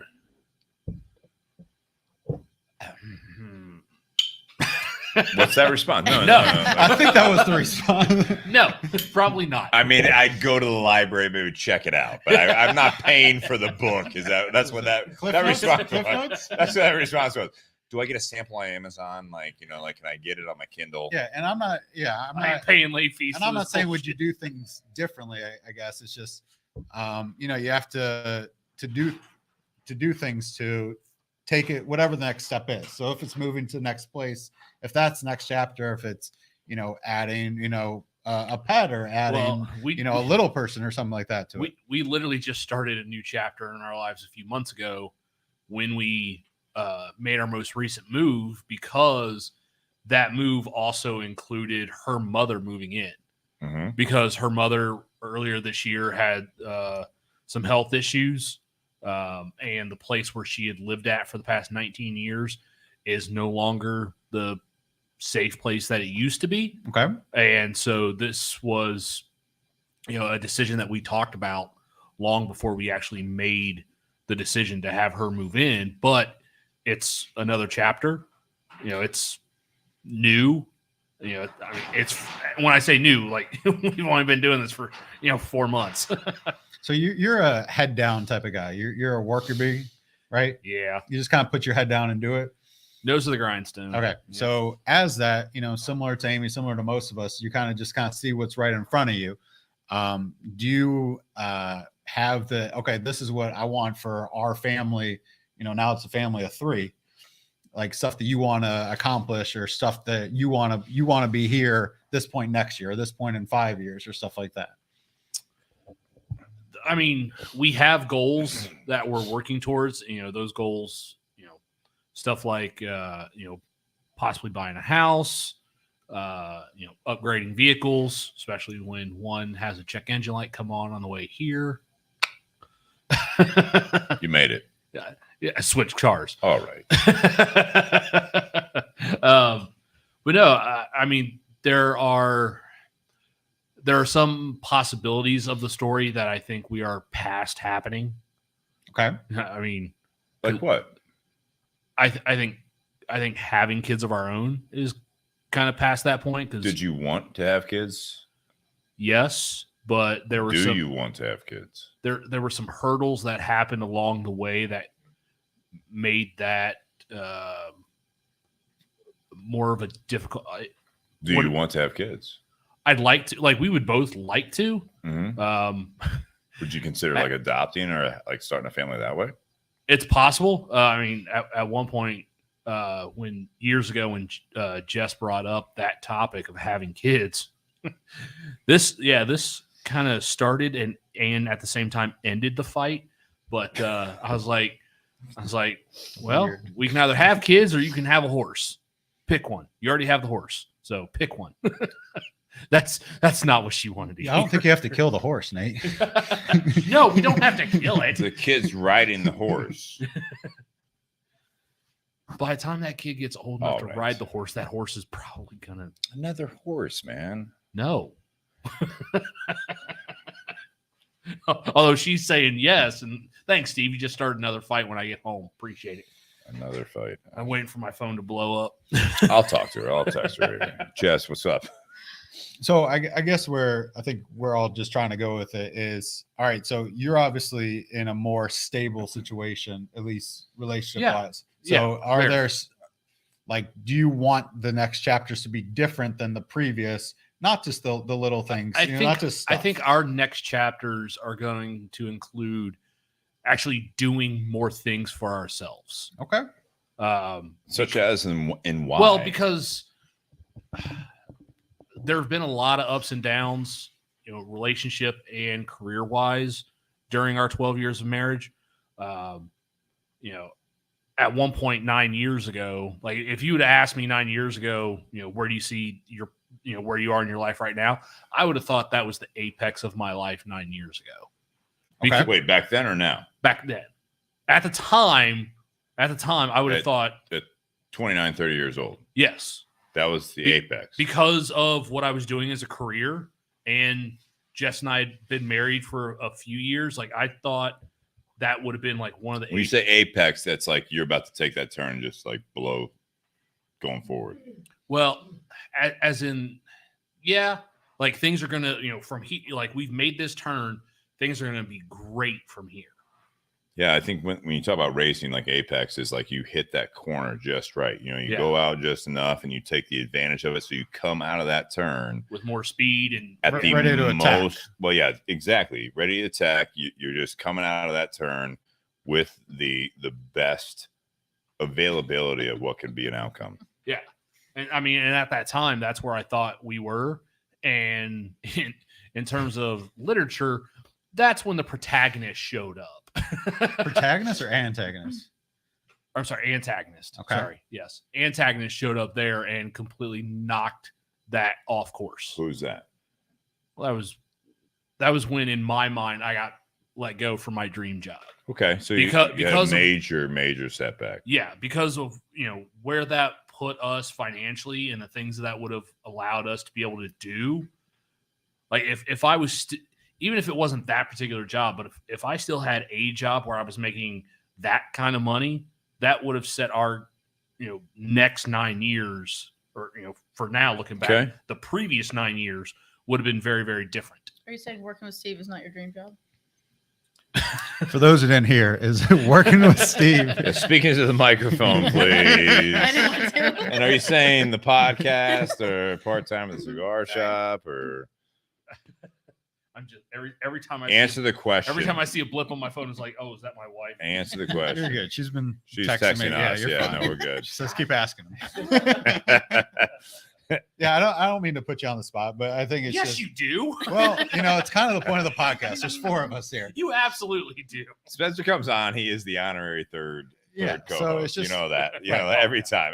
Spencer's there. So now you have more knowledge than you did 9 years ago. For a while. So can you hit an apex again?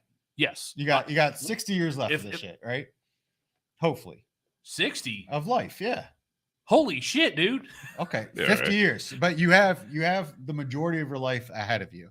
Can you hit another apex and then take that turn? So the way I look at it is like if I was looking at my life like a roller coaster, that part 9 years ago, that would have been at the time what I thought was an apex, and then it kind of went downhill. The way I look at it now is since then, I'm working my way back up. And I'm hoping that what I'm working back up towards is the big hill. So I like this. Again, I want to go back to the topic and the metaphor is that if you are reading that story, is that a cliffhanger or is that the end of the story that you are? Or is it just a long fucking chapter? Well, or like when you say that you hit that big antagonist and, that you were, you lost that job and it puts you in a new trajectory that you didn't know where it was going. Yeah. Is that? But I don't think that's the climax of the story. That's the point. That's my point is at that moment, it can be that cliffhanger where it's like, oh shit, like the people I've been rooting for, yourself, if you're reading your own story, things were going well. And now they just hit a huge, huge hurdle. They hit huge life just block. I ran into a wall. You ran into a wall, and that's the end of the season, end of the chapter, end of the part, whatever type of format this is. I think a lot of people, I firmly believe that a lot of people hit those moments. Most people hit a shitload of walls. So, but that's the thing is, do you close the book after that, or you have more life to live, as Spencer's saying? It's like, how do you, as the writer, and that's the metaphor here for me. I will keep going back to this as long as we talk about this. I am going to start drinking every time you say metaphor. Is that on the? That is not on the drinking game board. Metaphor. Please add metaphor to metaphor. I am not doing that with 133. That's why I brought 80. You Yeah. do the 80. But Not a quitter. Hey. Start a talking person. as the writer of your own story, what do you do with that? What? Not just Nate, Amy, Spencer, like you've all hit these, as you call it, blocks. Blocks, walls. So all It's a metaphor. yeah. Well, I mean, from So a drink. writer, from a writer's perspective, I don't like this game. different writers have different styles. You know, some of them want to have an opening that's, really loud and draws you in.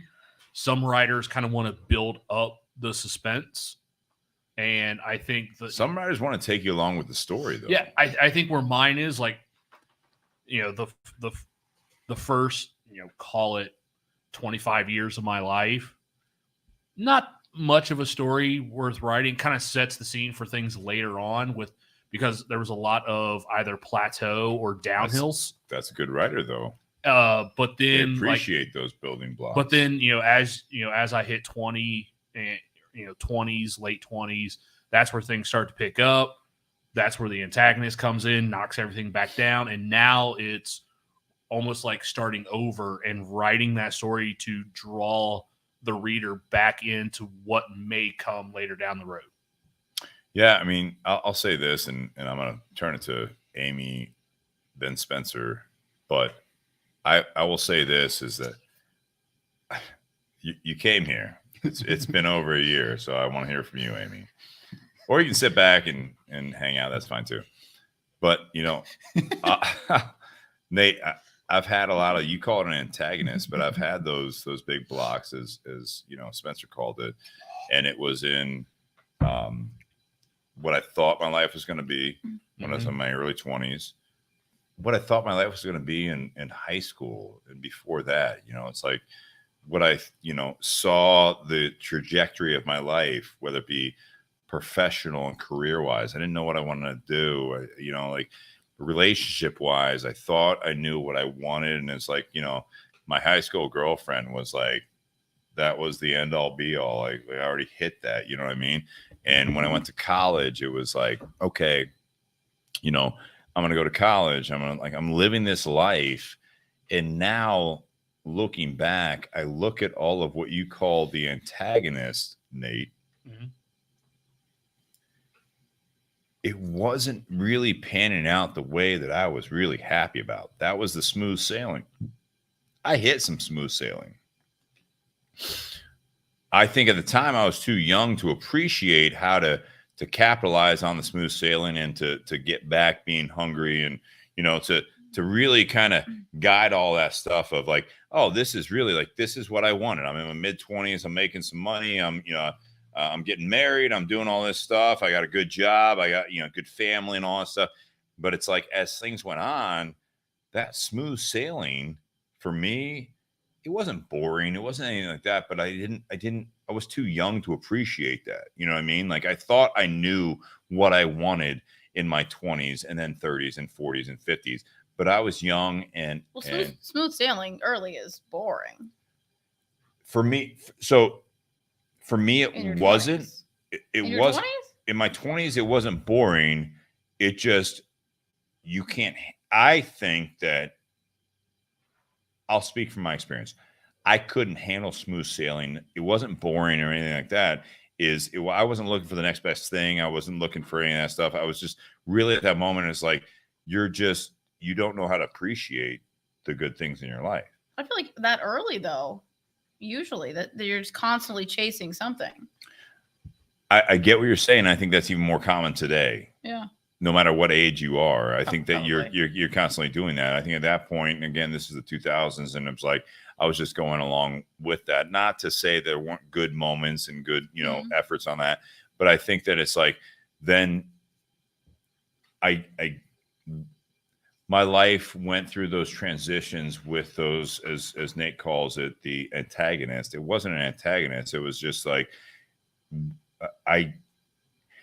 if you knew then what you know now type mentality. You'll do that your whole life. Though. Oh my God. Yeah. So that's reading those chapters. Yeah. I'm reading those chapters and now I've put effort into life at this point that I look back and I appreciate those chapters, the good and the bad. And I look at those as that I want to be able to read those chapters.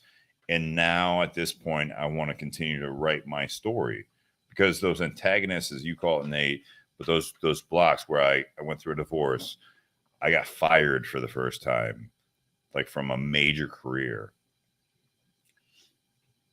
That took a lot of time to build back from, because I was so comfortable reading my own story, and this is where I'm at, and I know what my future is going to be, but I wasn't actively writing my story at that point. I was reading. I was like, is that if people stop and think about their story, that's very different. If you don't ever stop and think about it, it becomes very complacent. It becomes very it's just a different story. When you stop and say, is this a story worth reading? That's a different story. yeah, it's like if you're sitting there isolated writing a story, right? And then you go to like someone that, hey, read this, tell me what you think. Do you really want to know what they think? Because I think a lot of times they'll read it and be like, it's all right, it's okay, and you're like, Or what here the fuck? are That's the my things life. how are these not obvious choices that you should have made at that time? Yeah, How are these not easy decisions that at the time they're not easy decisions, but looking back at it from an outsider's point of view, these are the paths that you should have taken, Right. that are obvious looking back on, but when you're in it, they're not obvious. Exactly. you When could you're have in been that reader later on. Yeah, I mean, if you're looking back at your decisions, I mean, they're easy decisions to make now, but when you're in it, they're not easy decisions. And other people, they don't tell you until after you've made those decisions. Oh yeah, I think you definitely should have left that job. Oh yeah, I definitely think you should have left that boy or girl. Like it was, yeah. But when you're in it, it's hard to do those things. I remember a time, and again, I've said this on the show before. I'm still, cordial and friends with my ex-wife, but I remember the time when I actually asked my dad to dinner. I don't know if Spencer, you remember this story. Nate, I'm sure you do, but I asked my dad to dinner, and I was going to tell him that we were going through a divorce. We had gone through marriage counseling and everything else, and I'm sitting there across the table from him at Cardoni's in Westerville, and I said, so we're separating. We're going through a divorce. And my dad said to me, yeah, we always wondered how you made it work. You guys were great, but like you guys just did your own thing. Like It's obvious to the reader. It's not obvious to the writer. reader's reading it and they're like, oh, I see where this is going. I mean, like in today's reality shows and all this stuff, and I'm not trying to trivialize my life or, my ex-wife. And again, all the respect to her, but it's like, if I was reading the story now, that's so easy to say. If I would have known then what I know now, but it's like, as you're reading someone else's story, you're like, yeah, I can give you advice all day long because I'm reading this. I know where this is going. I've read this book before. Yeah, I have 5 years of that. You ever watch a movie and you're like, I bet I know what twist or how this is going to end, and you're like, fucking knew it, called it. Yes. That knew it moment in a book or show is something that, again, I'm not saying you need to live your life like that you can't like surprise the reader or surprise the viewer. But I think there is a little bit of that is something that I've learned that over the years, that now writing my own story is that I want to do it a little bit differently. I've grown as a writer. I've grown as someone that is living a life that I think that I would like to enjoy my own story. And I do think that when you're younger and going through a lot of things, you don't necessarily have the mindset that you want to enjoy your own story. Well, just like in life, writers learn from their previous works. So that way, the next time they make a book, they learn from what didn't work the last time. And so the next book is a little bit better and the next book's better. There's not many writers that their first hit is a massive success and, it's all uphill from Catcher in the Rye. There are some one-hit wonders out there. Was that Harry his Potter was a big success for her, I think. But how many times What? did that get turned down before? I have no idea. A lot. Yeah. It got turned down by a lot of publishing companies before that ever became a success. And I mean, but writers, a lot of writers that sit there and like, I want to write a book. Cool. Here's a book. Maybe it doesn't do as well as they thought. Do they just stop writing, or do they sit there and go, okay, now I know why, because I've gotten feedback. Now I know why that book wasn't that great to the people reading it. Here's what I can do next, or here's what I can do better for the next book. So that is not playing drinking game. That's a great metaphor for life for you. All right, take a drink. You're just doing this now to just mess with us. That's a great metaphor, though, that you're looking at it from an outside perspective. Is you get that feedback from friends and family and people around you, your peers, and they can say that. When you say it about some writer that didn't get it, first time, or they're doing these things, it's like, well, you're writing your own story. Again, this is my side of this part too, is what chapter are you on? It's okay to say, I'm going to put this down. I'm going to start a new story, but it's, do you listen to that feedback? So Amy, what chapter are you on? And please speak into the mic. See, this is what's always funny about having Spencer on the show is every episode when Spencer's on, at some point Spencer's like, I'm taking over control. No, I'm not saying that. Just trying to keep the conversation flowing. Okay, Steve, if you need to hit the head, like, now's the time to do it, because Spencer took See you over. guys next week. You know that chapter that doesn't make any sense, and it's just like that shit chapter. Figure it Filler. out. The Yeah, filler. it's just explaining all of the other chapters to come. Okay. Introducing some new characters to the story. You're like, I don't know who this person is, but It's just explaining the they rest seem of the important, chapters. and they get killed the next episode. So that's the chapter I'm in. It's just explaining the rest of the chapters. It's The chapters coming forward or the chapters previous? probably both. It's just that shit chapter that's the boring chapter, or the chapter that's just like all of the information you don't want to read through, but you have to like have the rest of it make sense. It's that episode of the show where you're like, what does that have to do with the main story? Like, we So could have left that. it's Could have left that it's out. transitioning to Could have the left that next. out. Yes, it's all of it. That's in order for the past and the future to make any kind of sense. That is the chapter I'm in right now. It's the picture one with all the diagrams and like the family tree and like the whole list of characters. Like, sorry, Is it a pop-up book? It might be. I don't know. It's color coded. Like, that's where I'm at right I now. love the example of the choose your own adventure books. Don't Did you you dare, read the don't other- you dare steal my final thoughts. Did you No, read? that did you was read the my other- comments from Oh, other Don't you episodes. dare. That was because you were part of it. So do you have optimism that the next chapters God. are? Do you have any idea where the next chapters are going to go? No. And that is terrifying. So Okay. answer the question: what chapter are you on? I'm in the one that just explains. No. Put a number on it. Oh, a number. I don't know. Let's try. I don't. There's not. It depends on how long the book is. 5. Is it like one of those where You're writing the story. okay, is it the book? Is it like the short chapter where there's like the chapter's only 3 pages long, or is it the kind of chapter where like 35 pages What long? book are you writing? Yeah, it's truly up to you. Could be a Harry Is it Potter like a where quick there's read different where books. it's like a? Is it So a picture book? have Like- have the past 9 Or as Ann Ants. commented, maybe Hang on. now Amy's book is just ended to be continued, and now it's part 2. could be. Oh, this is a series? Oh, God damn it. Let me change the topic here. God damn it. I said So chapter. the end of What? the end of a season. We'll see you guys next week. And okay, what I'm the series kind of- are you For in? I'm the kind of volume book- 2. I would like to make money off this book, so we're the kind where like Oh, I'd like you to have a contract series. it out to, like, yeah. this is what's It's a multi-book. This is the contract. Jack Ryan series. yeah. I So like you're to on like. book 2 at this Yeah, point. it's very exciting. A Oh, lot man. going on. So- Every fucking chapter's thrilling. If you had to get into the bar business again, and Yeah. 9 years ago, and Yes. get into this, you would do Yes, it. 100%. 10 out of 10. 10 out of 10. 10 out of 10. 10 out of 10. And if I would say I'm not good at anything else. you're at the You're more of a short story. you just turned 20. Yeah. Okay. So if I would have told you at this point in your life you own a bar, you Uh-huh. have Uh-huh. the bar is successful, Uh-huh. you are known in your industry, Okay. but you are working the amount that you work, Uh-huh. and it is taking Your over yeses are getting taking over more and more faint, by It the way. is, Oh, Yeah. but you would do it again. I would. Yeah. Yes. Yes. I would. Okay. Yeah. Wait, what's that okay? What's that high voice okay? Well, it's not so it's not Okay. high voice okay. It's Is that not the answer so you the- wanted? Okay, No. do you remember earlier when you were talking about this stuff and you're talking about this, like, what do we talk about?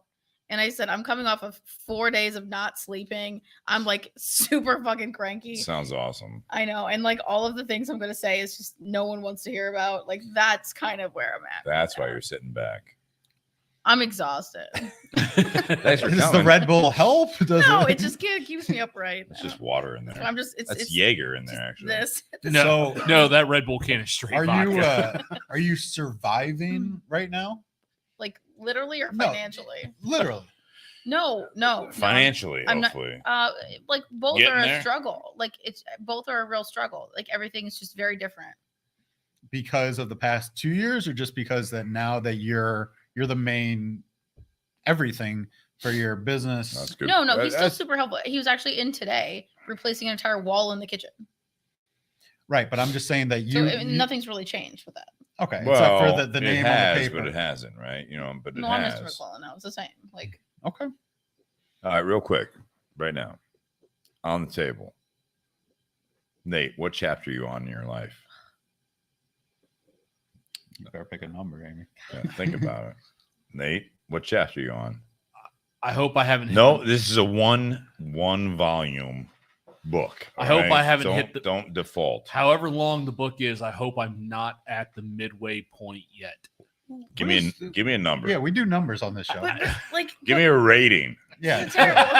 All right. So Yeah, what rating. chapter what are you chapter? What on? number? Just You're pick a writing your number. own book. Yeah. I know you don't It's know your- the it's- outcome, it's but your- like if your you're rules. writing your dream book or whatever, you're writing your book.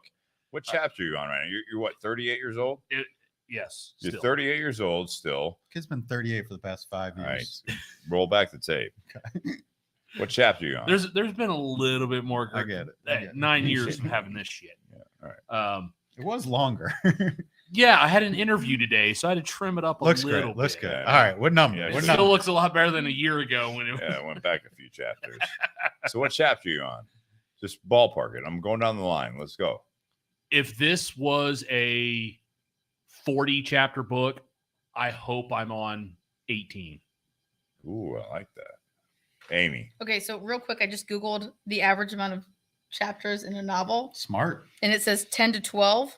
Then I hope I'm on Ooh. 5. So I will say You 4. can't take that. So I will say 4. What was the average then? 10 to What's your 12. book? Most novels have an average between 10 to 12 chapters in a novel, not set You're in on stone. 4. So you guys are both in So I would say- the lower range. So I would You're like to- almost, Just below half. You're almost at the half point. The Good, hope I- is because we're both hoping that the I- next I part hope of I'm our- not halfway through my life, so I would hope to say Okay. well, even okay. even if we're exactly halfway through our lives, we would hope that there's more adventure and more excitement in the next half than the first half. In a good way. no. I like less probably. The last few. Fair. I'm exhausted. Okay. but you So want like good Okay. excitement. so before What Amy- chapter are you so on? before Amy said, I would have said I was thinking about this because I knew No, that this you is would your book. Yeah. This So is your I book. would have said 12, but optimistically, I'm going to say, and then I was going to say 9. I'm hoping I'm at chapter 8. How many though? Right. So I don't know how many, but I'm thinking 8? out of 20-ish. I'm going to go chapter. So you're all in 8. that same ratio there. Yeah, right? where You're on the it's same- just starting, but you haven't hit the turn yet where it's halfway there. Yeah. So I'm gonna say I feel like a lot of shit's happened in the first 8 chapters. yeah, probably. Yeah. So I don't want They to have, discount. yeah. So a no, lot of all stuff you has guys happened, have. I mean, yeah, again, if you listen to the podcast before, you've heard Nate's stories from back when he was younger and his career, his relationships, and all that stuff. I actually really enjoy your guys'. It's gonna sound bad when I say it, but it's actually a compliment. The optimism of the fact that you guys are in the tail end of the first half of the story. I would also like to add that I've had 2 strokes at this point, so at any moment, this entire book could just go up in Is that flames. 1 chapter or 2 chapters? I think each one was a chapter, at least. So at any point, this book could just poof, and then we're done. So that's my point there. I mean, Can we keep the second bottle? if they need it for the last 174th bottle We'll or pour whatever, like it a is, little like, over it, we'll but the drive it rest- back to No, no, no. McClellan's. What we'll do is we'll drink If it half the stays bottle there. and then fill the other half back in with water. That's not the worst idea. I have some Mott's apple juice inside, and we'll just I heard this goes well with chocolates and cheese. For the record. I just want to say, like, for me, I'm with you guys. I have that attitude of I hope that it's the tail end of the first half of my story. I really do think that it is about you guys saying that is the mindset. If you're writing your own story, I would hate for any of us or anyone out there listening to this podcast live or after the fact is that, you know, you have this, I'm getting to my halfway point that I'm really going to take all the lessons I've learned and the people that I have really enjoyed, the people that I have not enjoyed, the people that have hurt me, all of those things that this, what I look at it as I'm almost there to my turning point of my halfway mark. So terrifying to say. It It is. sounds so old.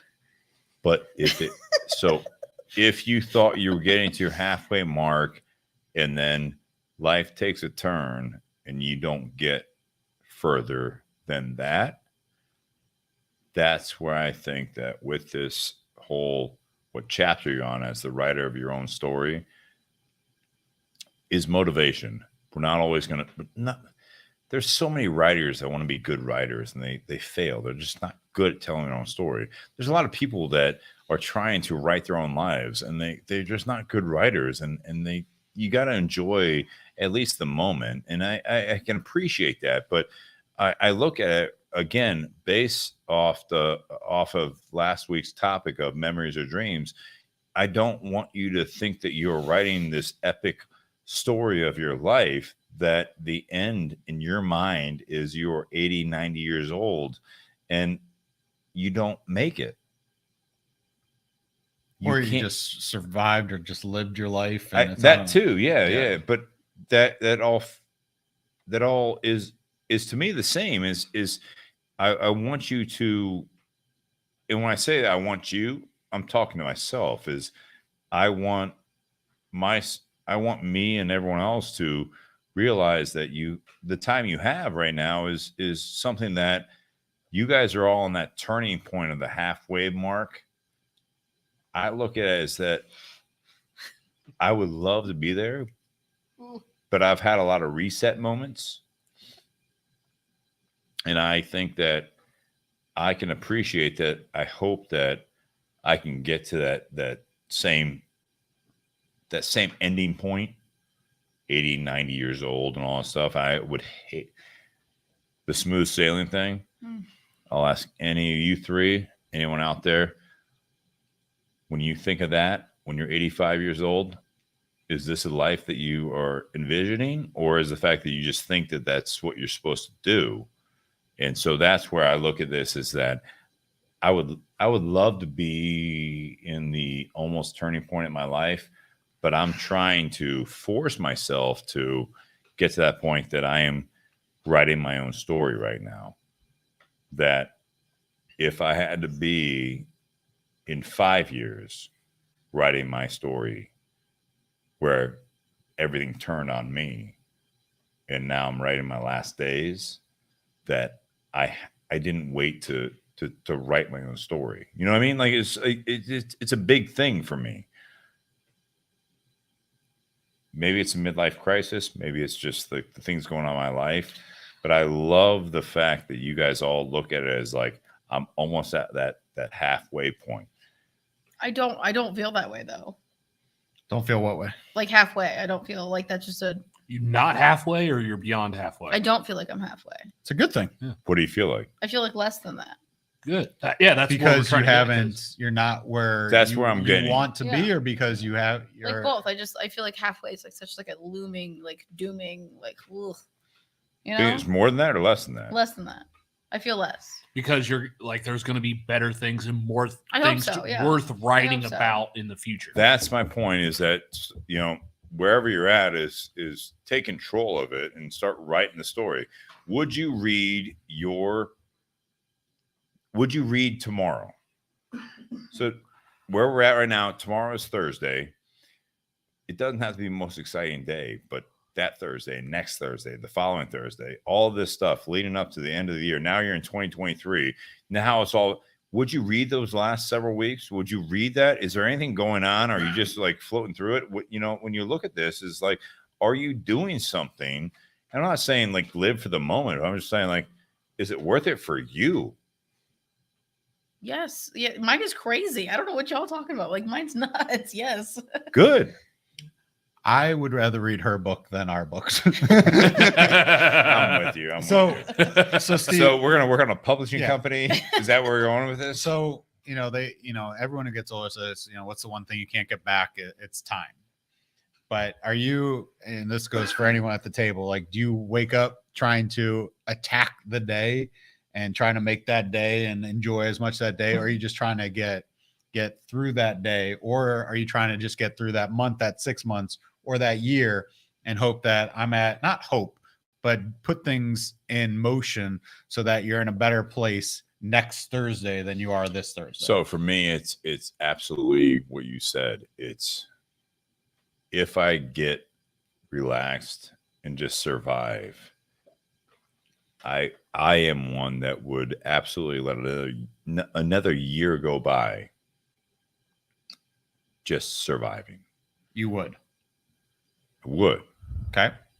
It's a mindset thing. This is why when we come up with this every week, and this is an active exercise for me when coming up with topics, this is one that is absolutely pertinent to me that I need to stay active. When I talk about this, when I say these things, I would hope that a year from now, 12 months from now, like you just said, that I hope that our conversation tonight has impacted not just the four of us, but everyone listening out there, is that I, first and foremost, 12 months from now, I'm writing my own story. That mindset of all that stuff is I would be bored reading my life story if I just survived 12 months later. I would love to be able to read my story. I'd love to read your guys' story for the next 12 months and be surprised, be an active reader, be someone that I knew this was going to happen, but not in a bad way. Nate, you were saying, like, I get what you were saying earlier. I would love to be able to, like, I knew she would do it. I knew he would do it. And they did it.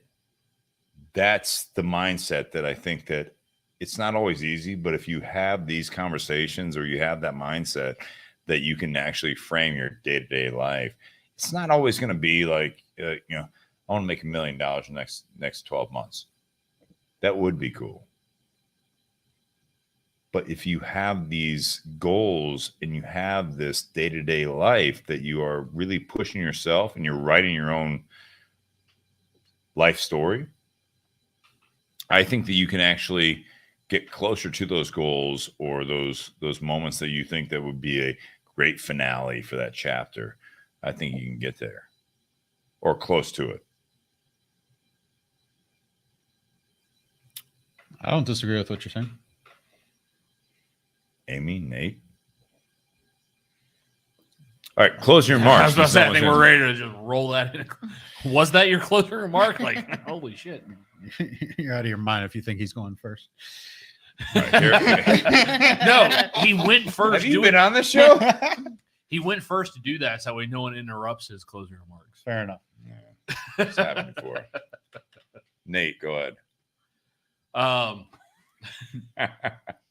Thank you. No, one of the things I'd written down is, when you're writing your story, it's a novel. It's not a choose your own adventure book.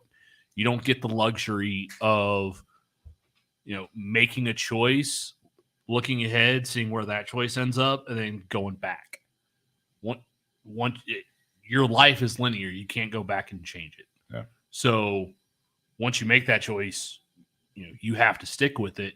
You have to make the best of whatever that outcome ends up being.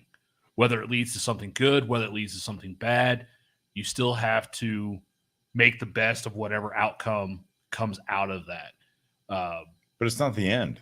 It's not, but if it makes things turn great, hopefully you build off of that momentum and continue making great choices and not, hey, I made this one choice. It turned out to be great. And now I'm just going to plateau and coast from here on out. Like, you hope you continue to do things that make your novel and your story better and worth reading all the way to the end. You don't want to read a person, if someone lived to be 100 years old, you don't want to read their novel and it ends when they're 60. Because you're going to sit there, the reader's going to sit there and go, well, what the fuck did they do for the last 40 years? But that person didn't know it's going to go to 100 either. No, they don't. Yeah. But I'll say this, And though. at 60. I'll interrupt. Okay. I deserve that. So when the guy gets the girl gets the guy, you get the job, you do all this stuff, and it's like the happy ending, the credits roll. You want more. What the rest of their life look like? Did it stay that happy fantasy that we saw Or do at you the just end? stay in that moment? But we all know real life doesn't stay in that moment. Yeah. Real life. Wait, you mean real life is not a Hallmark Christmas movie? I don't know. Lifetime, Amy. I'm a Lifetime movie. Not Hallmark, though. Not Hallmark. Yeah, it's not Christmas. No. Sometimes. Never mind. Go ahead. No. All right. Do you have anything else? I said mine. Go ahead. Let's Next. Okay, I would disagree with everything you just said, and I am a choose your own adventure. Perfect. I love this. I love I'm this. a choose your own adventure. Boom, baby. You read ahead. Yeah. And it is what you make of it. It is you pick what you want it to be. If you fuck it up, you go back, you fix it. You pick what you would like to change. You can go back and rewrite your own book if you decide that that's not what you want it to be. Ooh. But you don't get to go back to 20 years old and No, not 20 years old, but you fix it, whatever that is, and you rewrite it. You can rewrite your book, and if you wrote a shit book for the first few years, you can go back and write another You're one. all about the series. Listen, I'm a series. If the first few sucks, rewrite it and put out another series. Yeah. Yeah. So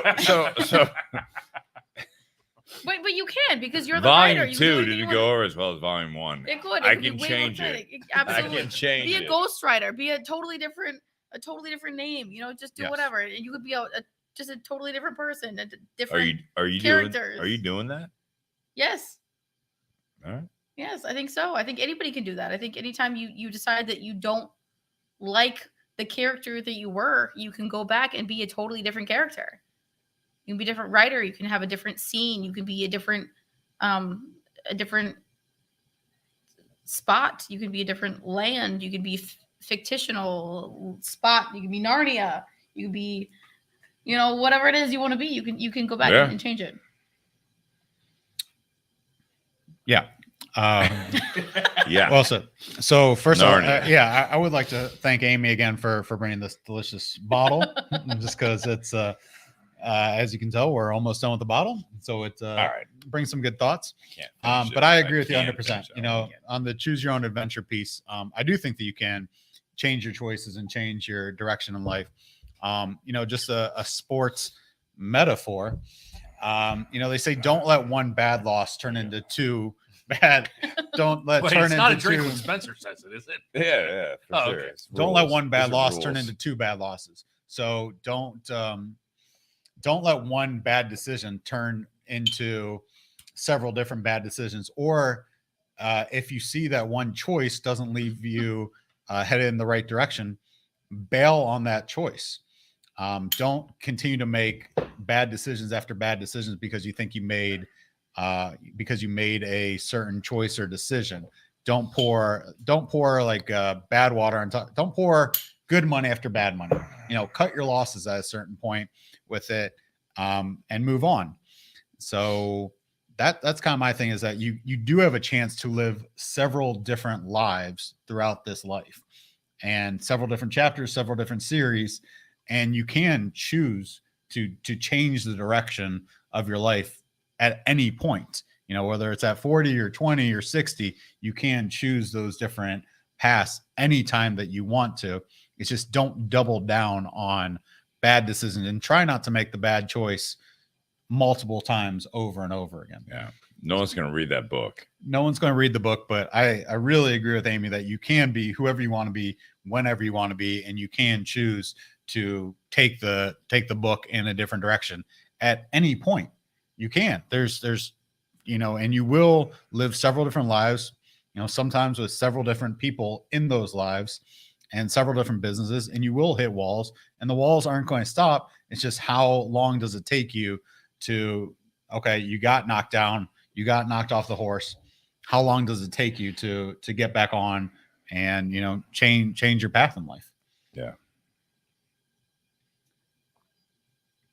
I love this conversation, and I love having you guys in the garage. We're going to finish that bottle and continue it.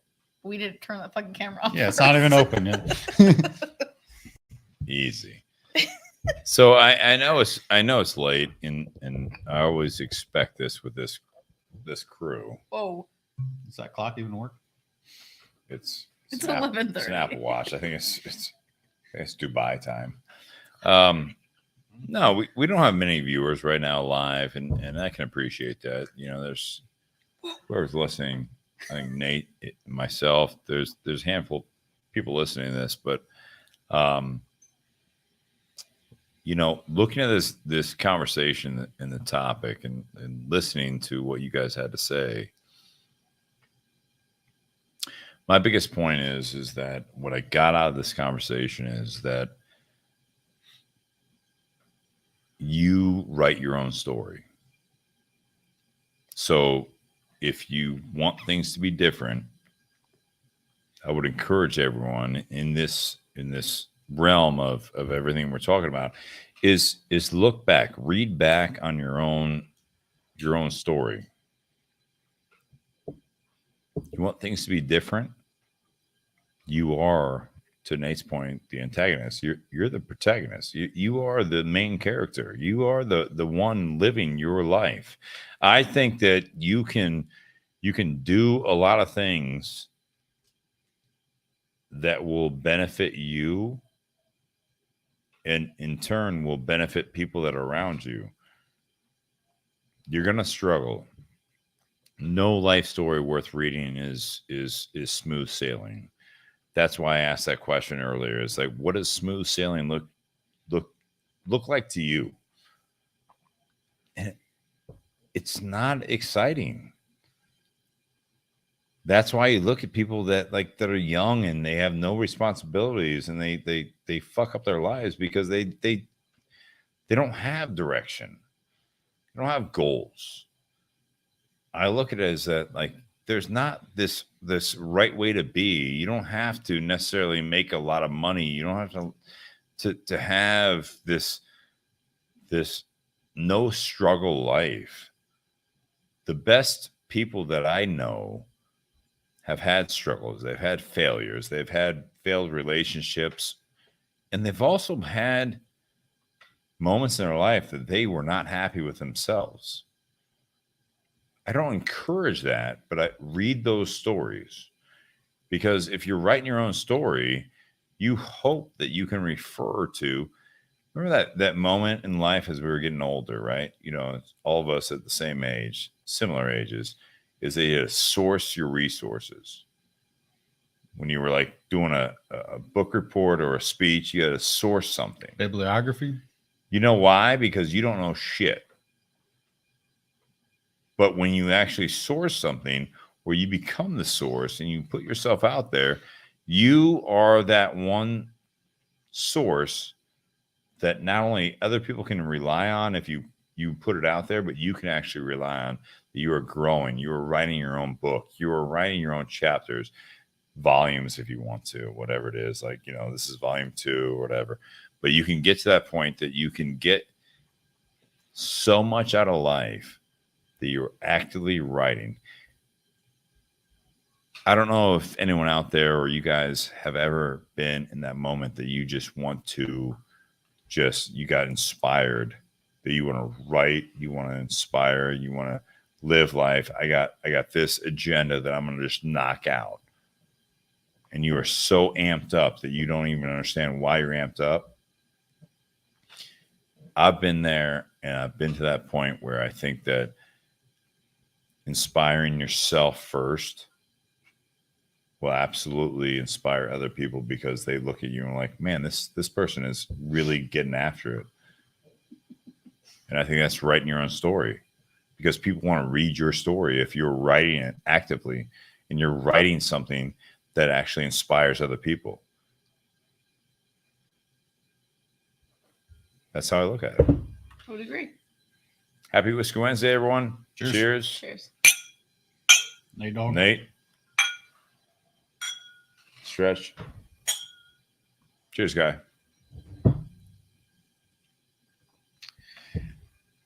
And another.